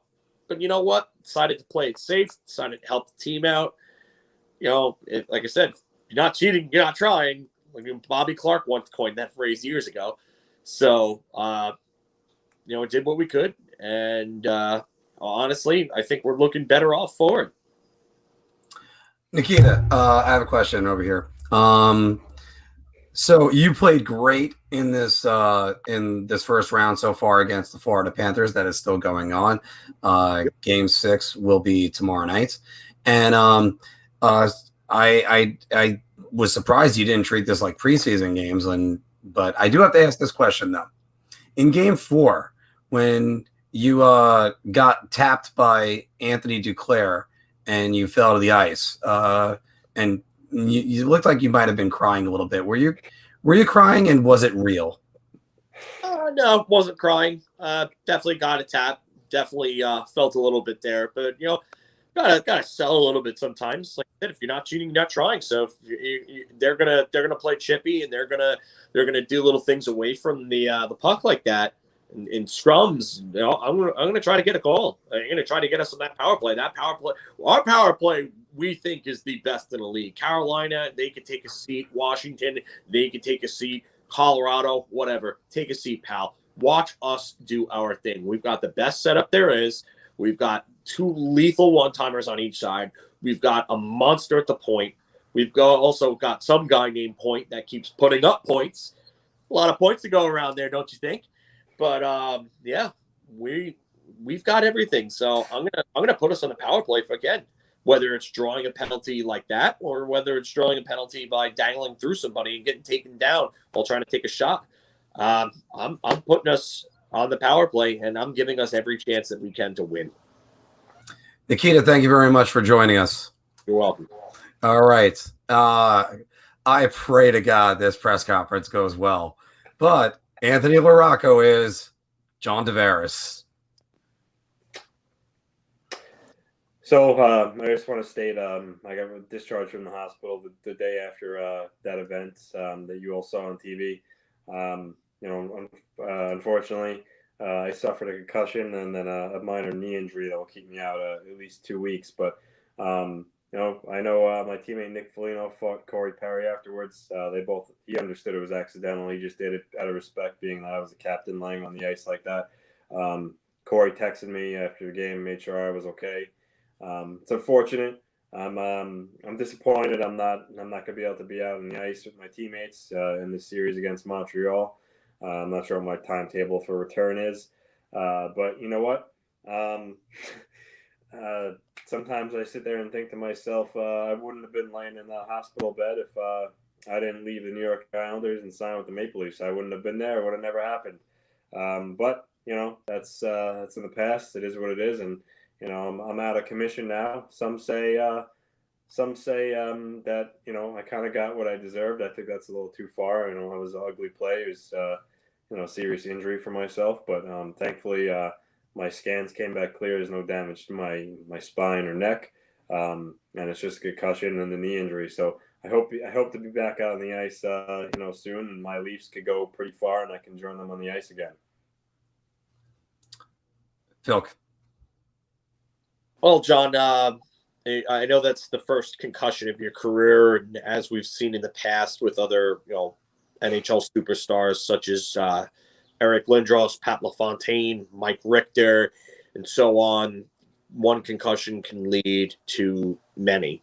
So going forward, is your play going to be changed by this, or do you have any trepidation in terms of possibly getting that next concussion, and how could that possibly affect your play going forward?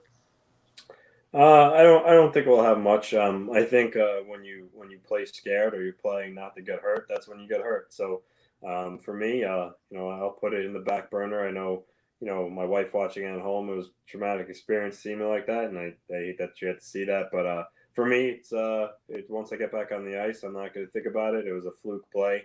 I'm going to go out there, play my game, and help contribute to my team winning. If we play a rough sport, concussion can happen at any time, but you can't go out there thinking about it or being scared about it, because again, that's where I think when you could get hurt. So no, I don't think it's going to affect the way I play the game, and I just hope I can get back out there and be contribute to my team, and also too, while I'm at home recovering, I can watch my old team, the Islanders, play and cry to myself that my Leafs haven't had as much success as they have since I left. John, I have to ask this question. And first off, we're all very happy to see that you're doing okay, because that was a very scary moment that you had. Thank you.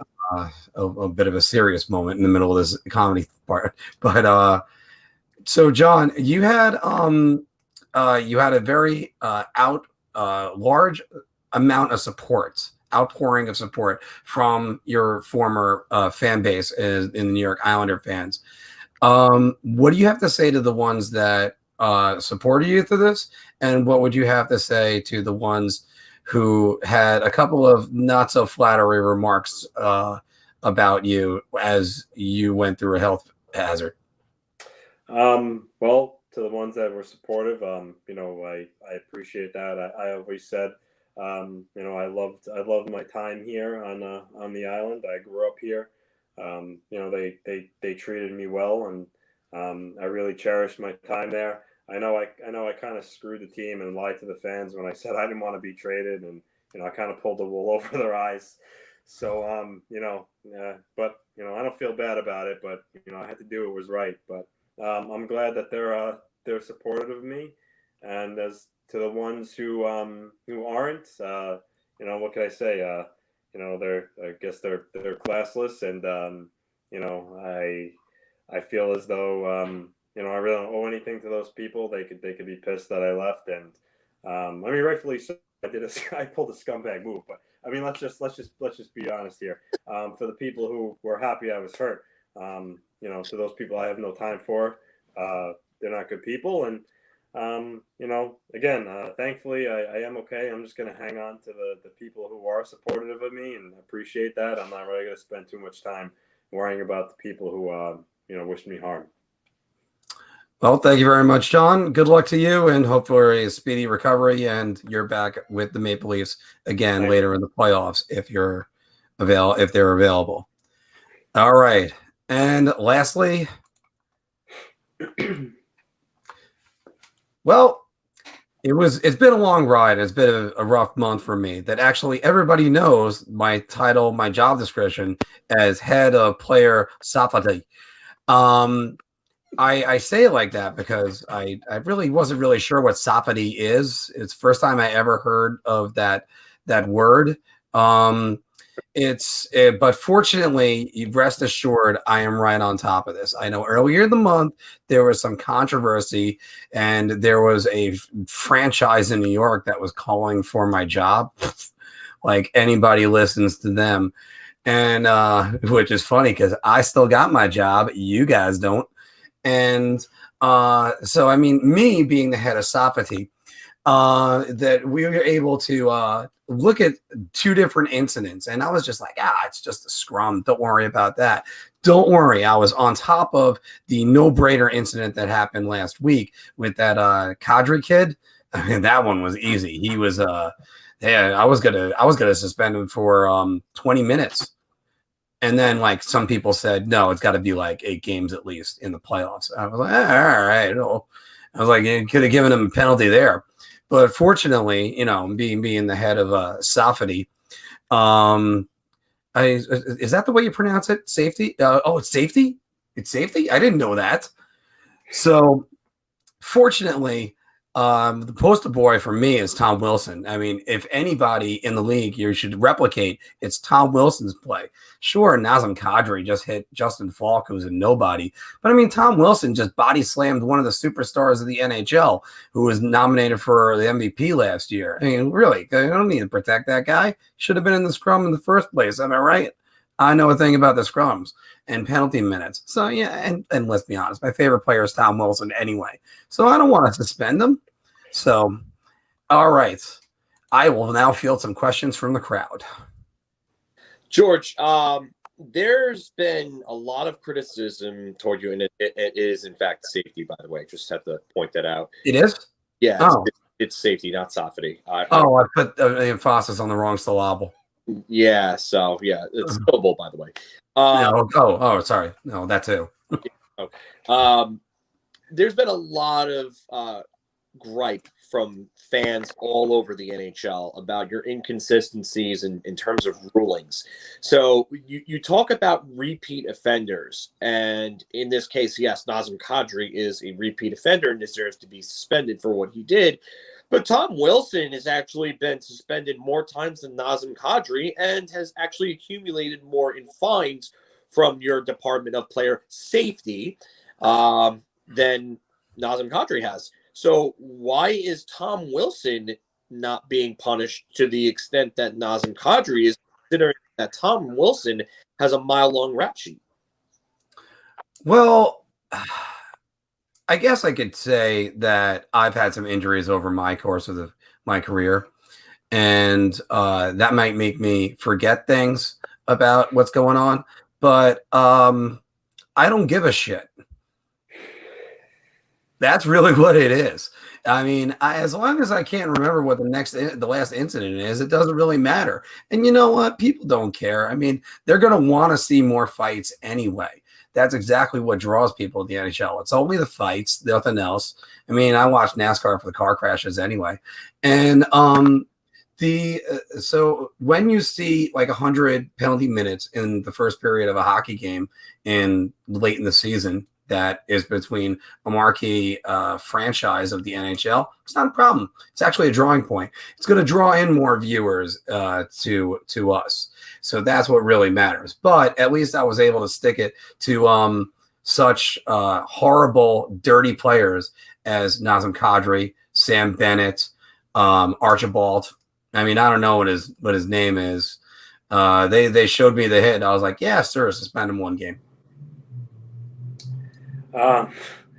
George, some people often say, like, how did you not see the fact that Tom Wilson grabbed Tommy Panarin by the back of the hair and then forcibly threw him down to the ice, almost landing directly on his tail, helmetless, which if that would have happened, that could have been a real tragedy. So despite all that, how do you not even suspend Tom Wilson for 1 game?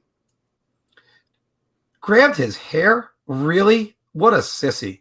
I mean, back in my day, I have almost 1,000 penalty minutes in the NHL. And people used to grab my mustache, my very luscious mustache, which you can't see right now because of magic. And it's just, I went through enough things that I don't believe we need to suspend people for doing things such as, punching a player when he's down, and when you have him pinned on the ice, when another player is on top of him too. Hell, if you want to kick him with his skate, that's all right. That's what happened back to me. I mean, I've been in a million scrums. And they always say all the time, everything stays the same as it was from 40, 50 years ago. So they used to fight all the time. Do you know that Gordie Howe hat tricks, he had 2 of them? It's also where you just go, well, you got to have more tough guys in this league. And that's kind of what I'm trying to bring back to. I mean, some of the guys are like, hey, I really would love to get a job in the NHL, but I really can't skate or shoot or have talent. And I'm like, oh, I know I can bring back fighting. All right, there we go. So that's why you said safety. Safety is the way you say it? Yeah. Oh, okay. All right. Even though my career ended with an injury, it's one of those things that, I got a soft spot for those guys, all those bruisers. But again, dirty plays like Sam Bennett, dirty players like him, got to take care of him. And at least I got that Nazem Kadri out. All right. Well, thank you for your time, George. Although I hope after this you slip on a banana peel and suffer a concussion. Oh, thank you very much. Well, you too, John. So, all right. So this is our first shot of this about the honest press conferences. Some of our material, we did all this off the cuff. Some of our material was a little bit off, but we still had a good time doing this. We're going to refine this for the future. All right. Who wants to go? Actually, Filk, yours should go last because yours is going to be a good one for editorials. So I guess I'll go first. This prediction that's right up here. I did it again. I always leave on the damn banner. Hold on. Where the hell is it? Let's just go with that and then hide it. There we go. Stop leaving on the banners. This prediction that's right. Hold on. We lost Anthony too. There he goes. There he goes. This prediction that's right up here. Being single most of my life. Or just yell at Larry Brooks like every other New York Ranger. Well, today is the 27th anniversary of a day that will live in infamy. There's 2 days on the hockey calendar every single year that whenever I look at it, I can't help but say, this is a day that I look forward to just to even think about with nostalgia. And that's the anniversary of the guarantee. The other date, if you need to know it, is always February 22nd, which is the Miracle on Ice. So the guarantee, even though there was other guarantees that people have made, to me, there's only 2 guarantees in all of sports, and this is the only one that really mattered. Joe Namath mattered because it established the AFL was on the same plane as the NFL. But Marc Messier's guarantee, there was so much more pressure on him. And all he just was trying to say as he met a scrum of reporters at the practice was, I really believe we can go out there and win. And he comes out with, we will win tonight, all over the New York Post. And as Mess said, I just wanted to roll over in the covers and call it a day. But to put this in perspective for you, they were down 3-2 after winning the President's Trophy to the Jersey Devils in the conference finals. And the Rangers have folded like a deck chair every year before that. So what does Mess do? Well, he skates the first period. The Devils are storming on top of him, and the ice is completely slanted towards Mike Richter. And then 2 goals go in. One by Scott Niedermayer, that was a deflection off of Sergei Nemchinov's stick, and deflection by Claude Lemieux from a Nemchinov shot. So Mike Richter is still bombarded repeatedly throughout the second period, and eventually the Rangers get a power play late in the second. Messier leaves a drop pass for Alexei Kovalev. Kovalev puts it home, and the Rangers get on the board, down 2-1. I still remember vividly, I was working in the stock department in Sears in Hicksville, and I kept running to check the score. Now, there wasn't a radio that was on over there, but we used to dial sports phone, which was brought to you by ESPN's Don LaGreca, who was on sports phone all the way back then. So when I heard it was 2-1, I'm like, yeah, it's great. I went home, threw on the radio, and there's Howie Rose calling the game. And I still remember hearing his call for them tying it. I remember hearing his call when drop pass for Kovalev, shot, save, the rebound, score, Marc Messier. And of course, Filk would probably remember Gary Thorne's rendition, which is on YouTube about it.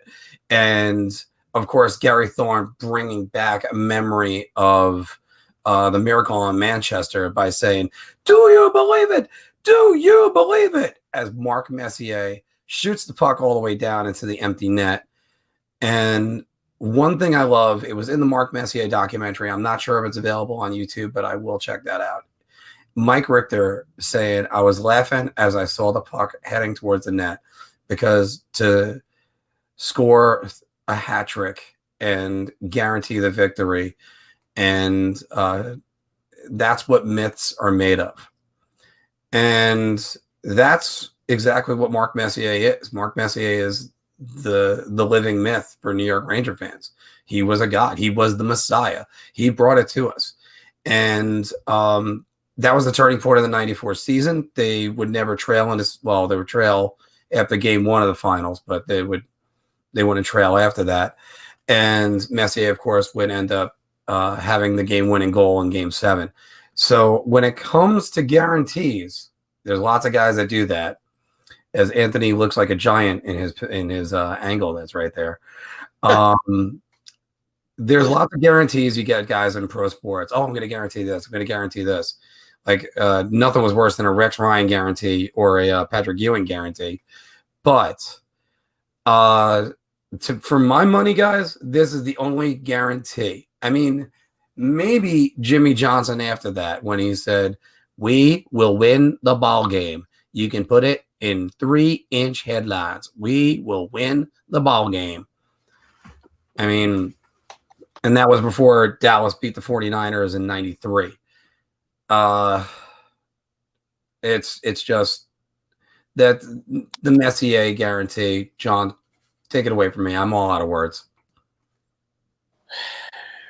There's always that one player that comes along and they're the last piece that's missing to a team that goes on. I know Anthony and Islanders fans will point towards Butch Goring being that last piece for that Islanders dynasty. Marc Messier was that last piece for the Rangers. I know there were trades after, and they were a bunch of them, but Marc Messier was the piece that the team needed to really take them over the top. That cup doesn't happen without Messier's guarantee. And you could argue that Messier was Conn Smythe worthy for the way that he played in those playoffs. I mean, he had over 30 points himself, even though Brian Leetch had best postseasons ever for a defenseman. But Messier, funny enough, Messier had another game like this. And a former teammate in two different locations actually said this quote, because I always reference it.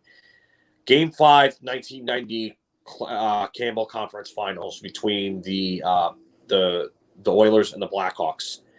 And Marc Messier gets called for an absolutely atrocious penalty. And he's fuming. He's in the box. He comes out. The first guy he sees is Doug Wilson. And he just chases Doug Wilson around the ice. And he ended up scoring a big goal in that game to help win that game in that series. And Adam Graves, who was on Edmonton's kid line with Marty Gelinas and Joe Murphy at that time, was quoted as saying, "You should have seen the fire in his eyes." And I get chills when I say that, because that's the type of player that Marc Messier was. Marc Messier would go out there. Not only would he make you want to run through a wall in the locker room, but he went out there and he absolutely took games over. And that's what he did on this day 27 years ago. 27 years ago was, like you said, it's the one guarantee that really counts for me, because it just, the way he did it, the pressure situation it was in, and the 54-year drought that was going on at that time. We'd never seen anything like that. And to win in New York, when you win in New York, you're a god in New York. Brian Leetch is a god in New York.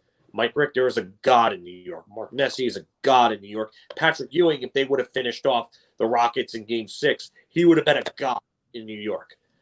But, I mean, what Messier did, there aren't a lot of words to describe it, but he was the driving force of that team, even though Leetch won that Conn Smythe.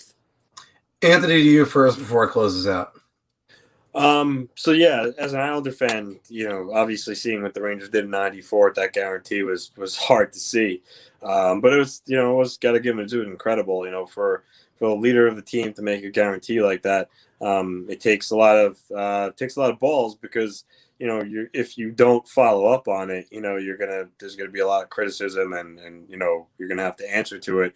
Why your guarantee didn't come true. So, the fact that he said it, you could tell when he was on the ice that he was gonna be a man on a mission, and it was really impressive, because you don't really see that too many times anymore these days. You don't see a player in the media guarantee anything. Most of the time they all say the typical, stereotypes. Oh, well, we're going to go out and, we're going to give it a strong effort. We need everybody involved. And, there's none of that. There's none of that anymore. So it was rare to see. And kind of just, solidified his allure with the Ranger fans and their history after that game.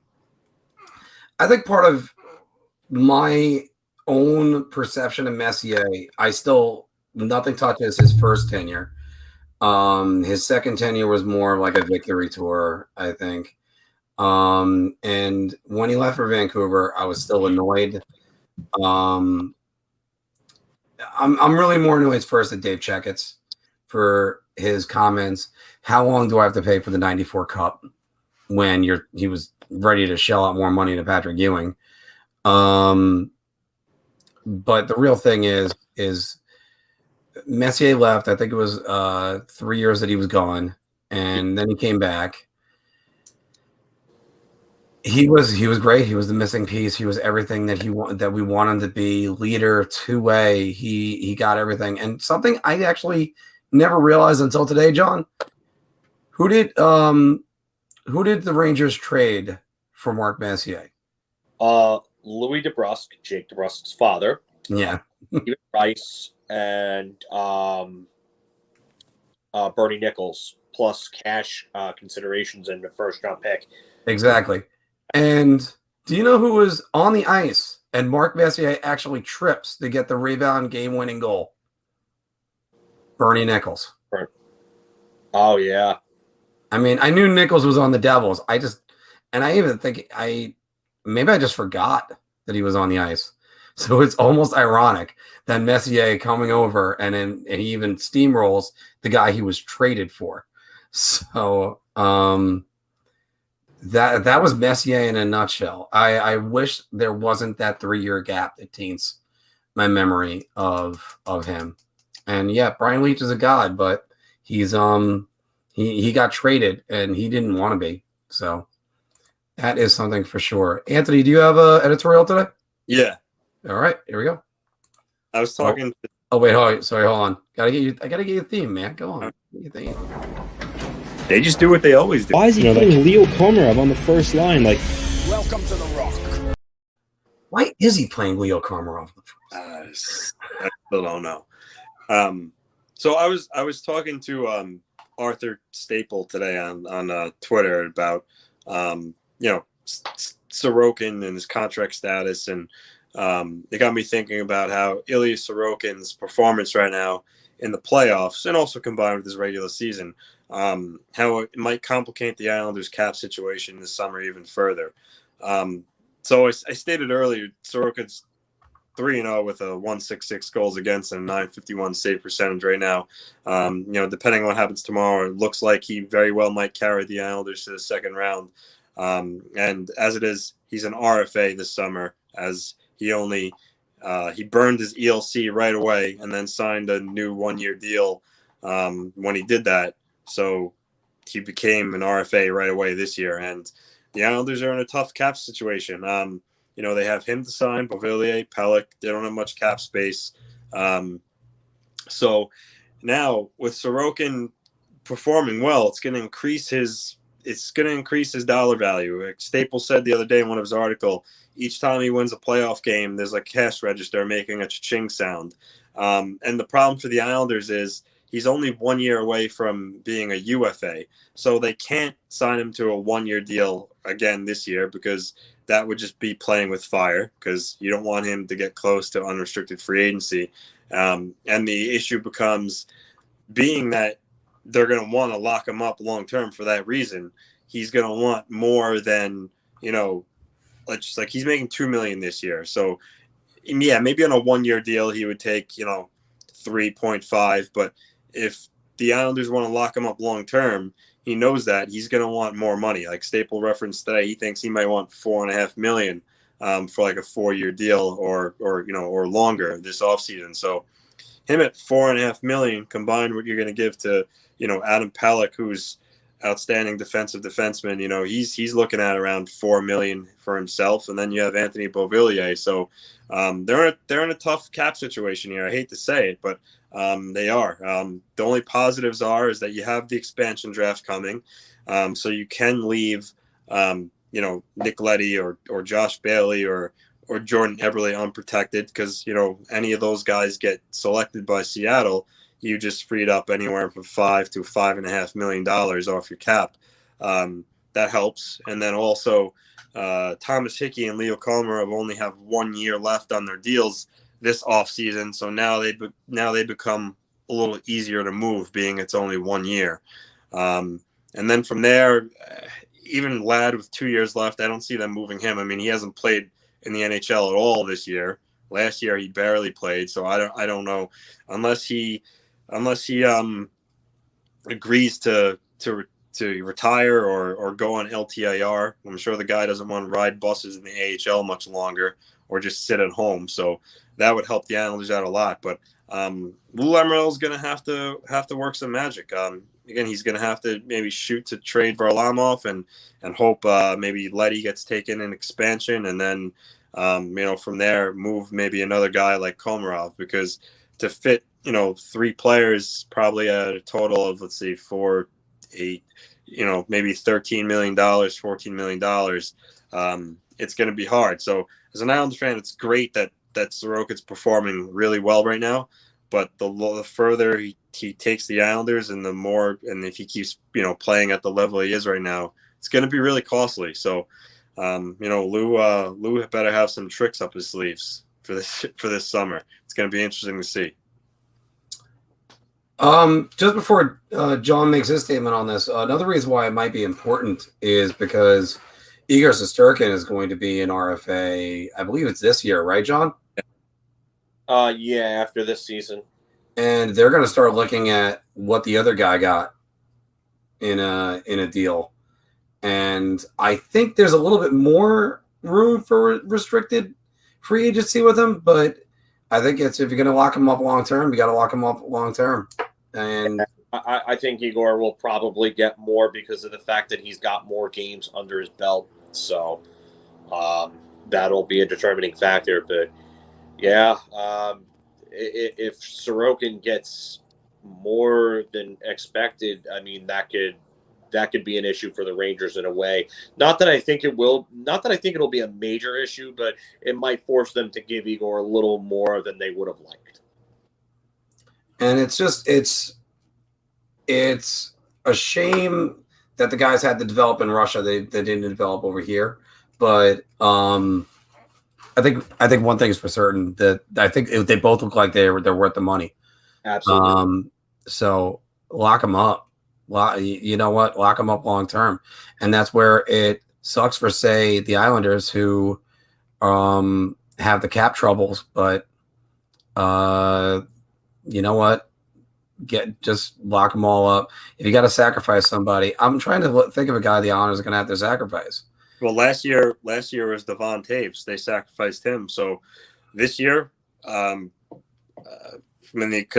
they trade Beuvillier in the same vein as Taves and restricted free agent, to save themselves money if they can't move a veteran player like Bailey or Eberle? I mean, it's possible, but I don't know. I mean, me personally, I think the trick is getting Leddy take an expansion that's 5.5 and moving Varlamov, that's another 5. So, you're talking, what is that, 10.5 million right there? Yeah. Yeah, that would help. But I'd have to check with Leddy's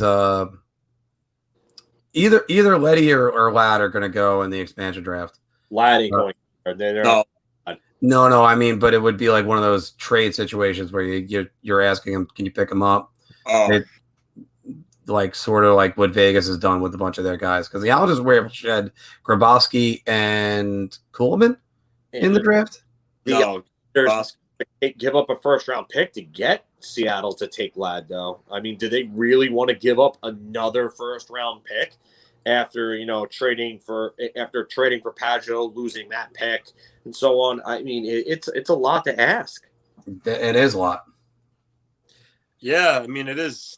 You don't want to trade another first, but maybe they can hold. The Oilers are going to be desperate for goaltending after this display, so maybe they can hold the Oilers over a barrel and try to get a first for Varley, so you recouped it if you trade a first for Ladd. Could be. I doubt that. I think Grubauer had more value when he was traded away to Colorado than Varlamov has right now. Because he's younger and he's cheaper. So did Grubauer net a first round pick? No, Grubauer did not get a first. Then if I'm correct, is the last goalie that was traded for a first round pick Robin Leonard? I think so. Because Cam Talbot only got a second. Yeah, Cam Talbot got a second. I don't know of any other goaltenders that were traded for first round picks across the board recently. It's tough to trade goalies. That's another thing people don't understand. Yeah. And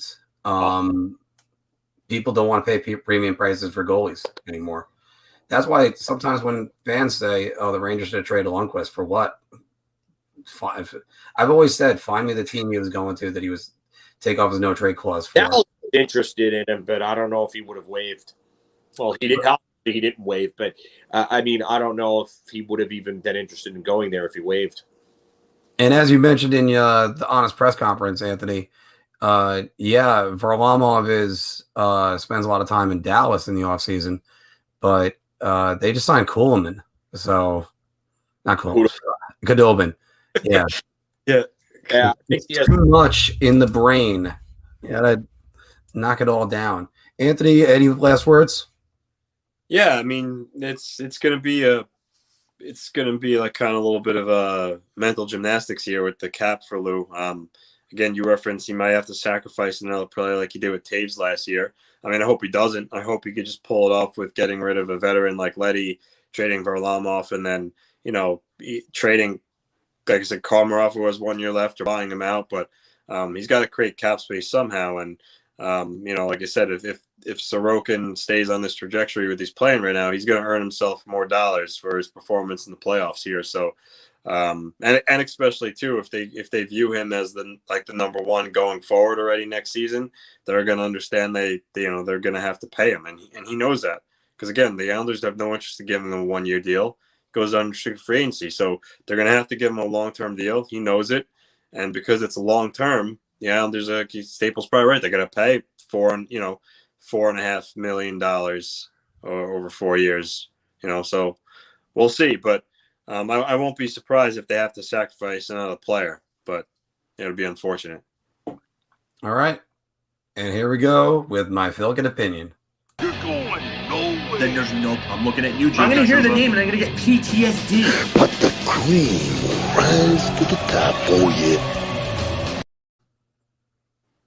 Well, funny enough, Mark, you did the editorial on the Mark for the guarantee. May 25th is also anniversary of another really important moment in recent Rangers history, and that's Marty St. Louis overtime Game 4 winner against the Montreal Canadiens in the 2014 Eastern Conference Finals. It's actually been 7 years today. I know we were both at that game, and for me, it hits home because I actually also lost my mother on this very day 18 years ago to breast cancer. She was diagnosed with it back in early 1998, was given a year to live, and she ended up living for almost another 6 years, passed on this very day. So for me, that whole run with Marty St. Louis was just completely relatable on every different level that I could think of. It was really an emotional ride for me. It was great to watch because I like I said, I could relate to him, and scoring that Mother's Day goal against Pittsburgh was just incredible. I know it was just a weird bounce, but you know what? It was him that pulled that team together, and he was the rallying cry for that team. And having gone through the same thing, you know what? If I was playing on a team and we were going through the same thing, you know what? I'd probably be in the same situation as him, and I probably would react the same way. And then being there that day and going to that game and just having him not only score the Mother's Day goal, but then score the OT winner on my mother's anniversary, it felt like my mother and his mother were just kind of like watching out for us in a way. It was incredible. It was surreal. It felt like, you know what, it might have been destiny. That was when I really thought that the Rangers really had a great chance to win the cup that year. And if it would have been 20 years to the year that the Rangers,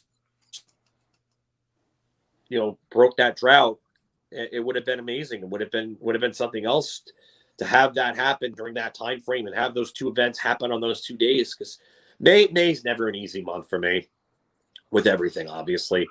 But Marty St. Louis made that May a memorable May for me. We talk about leaders. Marty St. Louis was a leader of men. I mean, he wasn't the captain of that team. There was no captain because obviously our captain was traded for him along with a couple of draft picks, a couple of first rounders. But Marty St. Louis was really the rallying cry for that team. He was the leader. He was the guy. He was the guy that brought them into the trenches. We talked about that with Anders Lee. The guy that brings them into the trenches. Marty St. Louis was the driving force for that 2014 team. He was one of the scorers on the team. I think he was third in scoring, I think, behind was it third? Yeah, I think it was tied, or either he was third or tied for second. Yeah, I think he might have been tied for second because McDonough was one, I believe. Actually, you know what? He was second. McDonough had like 17 points in like 24 games, I think. Yeah. He was really good in that postseason. But Marty St. Louis was one of the team's top scorers. He was the voice in the locker room. And I mean, you've even seen that interview where he said, "I'm so fucking proud to be a New York Ranger." Like that, I still get chills thinking about that. Still get chills thinking about that. So it's just incredible to see a class act like that come along and be a Ranger. And, he wasn't the same the season after, but it's kind of hard to follow up that type of high and be on that type of emotional roller coaster and come back next year at 38 years old. Then at that point and still be an effective player. But I mean, he still had, I think, 50 points next year, but I have nothing but thanks for Marty St. Louis, because he gave me one of my favorite playoff memories and one of my favorite playoff runs, even though they didn't win. But that was just still such a great run, and it was fun. It really was fun, and that goal just happened to be on that date for me. And like I said, it hits home, and just enjoy every moment that you can with your parents. I know, Anthony, you're going through some stuff right now, so my heart goes out to you and your family, and I hope everything works out. But it's rough. It's not easy. So enjoy every moment you have with your parents. Every moment you can get, just cherish it, because things are great, and having someone like that around in your life. And my mother's my driving force, so I can tell you that right now. But thank you, Marty. We love you. You're still missed by Ranger fans everywhere.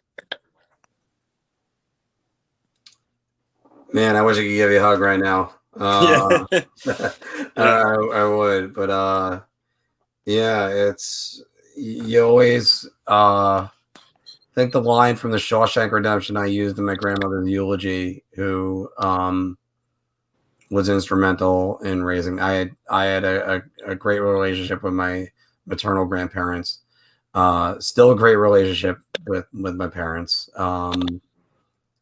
And thankful I still got them both. So I understand what you mean by that. But the line was the stars, just the world doesn't seem brighter without the stars. Some stars shine brighter, and when they're gone, the world just doesn't seem the same. But that's where the good thing about this day is for you is that all they're just always going to be there. Just that's where it's always a good thing. Anthony, how do you even follow that? Yeah, John, I give you a lot of credit, because losing your mom, and especially at a younger age, you were what, like 18, just graduating high school, 17. Yeah.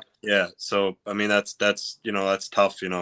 Me, I'm a grown adult, and 36, and my mom, obviously, going with she's going through. Even like when she was first diagnosed, and like the thought of like living in this world without your mother was terrifying for me. So I give you all the credit in the world there, and I'm glad that you were able to have that parallel with St. Louis and the Rangers to bring you comfort and bring you some joy. And that's the great thing about sports. We all watch sports as a outlet from our lives, and just for excitement and joy. So getting that to happen for you is awesome. And while I'm not on the same scale at all, I can relate. Like, so last September, it was end of August into September, my mom was in the hospital she was getting like the last part of her treatment, which was like the stem cell treatments, which the doctors said were hopeful it was going to put her in remission. And so during that, a lot of that time, those 3 weeks she was in the hospital, end of August into September, was like the Islanders run. And I remember that game 6 where Eberle scored the double overtime goal, and it just brought me so much happiness in a time where like I'm sitting there thinking my mom's laying in a hospital bed, like literally bringing her down, because that's what stem cell treatment does, is literally like brings you down to nothing, and then you start to recover. So just thinking about what she was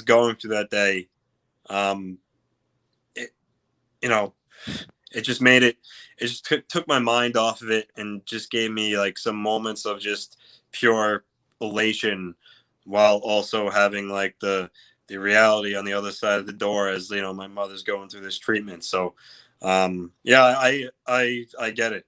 I absolutely get it, and I can imagine how that felt for you. So I know your mom. Your mom would be proud. You've done a lot of things, so there's no doubt in mind. I mean, I know I never met her, but I'm pretty sure she definitely would be proud of you at this moment. So you'll never have to worry about that. And listen, I hope maybe one day on May 25th you'll have another moment with the Rangers, and to really show you that she's looking down on you. But yeah, hopefully soon, boys.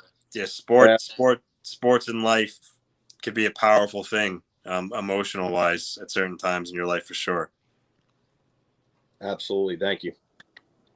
Yeah. Actually, this kind of reminds me of a story that Billy Crystal told one time, that during the 2001 World Series, I think his mother was sick, and Derek Jeter hit the home run to win. I think it was game 4 or game 3. No, it was game 4. Yeah. Remember home run. And he says, and he said to her, his mother, he goes, Mom, Derek Jeter had the game-winning home run today in the World Series. And as sick as she was, she just snapped and just went, well, it's good. He hasn't had a hit all series. It's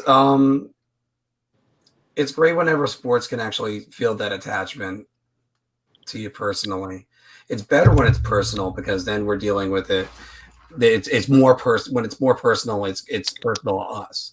Obviously, 9/11 is a great moment for the tributes. I mean, not what happened. Yeah. For all of us, but yeah, it's just always remember the 25th. Yeah. I mean, I know what you were getting at there with the 9/11 reference and Mike Piazza home run, and just how that lifted New York.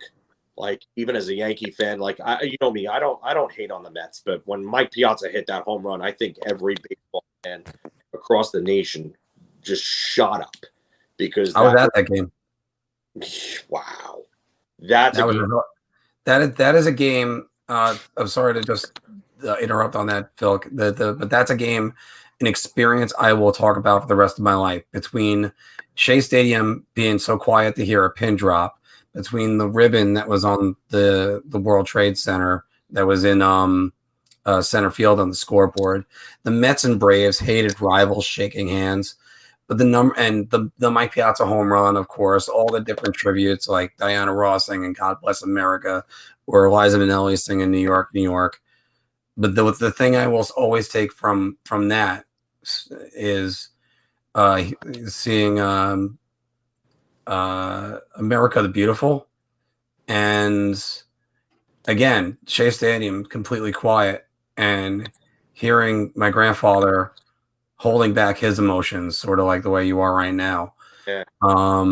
Singing along to it, and a proud veteran who fought for this country in World War II. And that's why I will never, ever do anything but respect the national anthem and the flag. So, because I know he'd be disappointed, maybe. John, take us out of here. Like you were saying, it's just sports. I mean, the point of it was just sports and our personal lives intertwining the way that they do, and the parallels you can sometimes draw to them. Like Anthony, sports are a distraction. This is what we want sports to be. We want them to be our distraction. We want them to be our way to just step away from life for a second. Like, whether, what's going on, whether it was my situation, whether it's Anthony's, whether it was the 9/11, tragedy and how Piazza hit that home run. It's just enjoy sports, because sports are a distraction. They're a source of elation. They're an outlet, and that's what we want them to be. And it's amazing how personal of an attachment you can have to sports in certain incidents in certain times. So that's all I really have to say. Oh, again, it's a great story. And we have a comment in the last second. Oh, there we go. Thank you very much, Sean. Thank you, Sean. Yeah. And just keep liking, sharing, and subscribing, because without all your help, that's why we're doing this. I mean, this all started out of me just being bored during my during quarantine last year, and I started making list videos, and John became the co-host because, man, he went off that I did not include Tony Granato as one of the best draft picks of all time. And eventually I was trying to do like one video a week. And then, again, we got, what was it? It was, the week before the Tony D'Angelo incident, because he was being rumored for, using burner accounts to talk to people. I had a video ready to go. Oh my! Absolutely ready to go with a bunch of funny stuff. Which it's one of them I still keep, which is the Tony, what are you doing with burner accounts? Just yell at Larry Brooks like every other New York Ranger has instead. And I still keep that for my editorials. But there's so anyway, but then I as I'm doing a rundown for myself, I ended up texting John going, "Can you do a Zoom call with me? And we'll just start taping these." And then it went from editing to now live podcasting, and Anthony coming in March. So again, the things are coming together for us, and there's more plans on the horizon. So we'll get through that. All right, everybody, thank you very much for joining us today, and we're gonna sign off. And hope to see you again next week. I'm on vacation, so it might not be exactly on Wednesday, but I'm definitely going to be doing a show remote when I'm in Arizona with you guys. So we're going to figure that one out. We're going to talk about that off the air right now. So talk to you later. Bye. Bye. Yeah,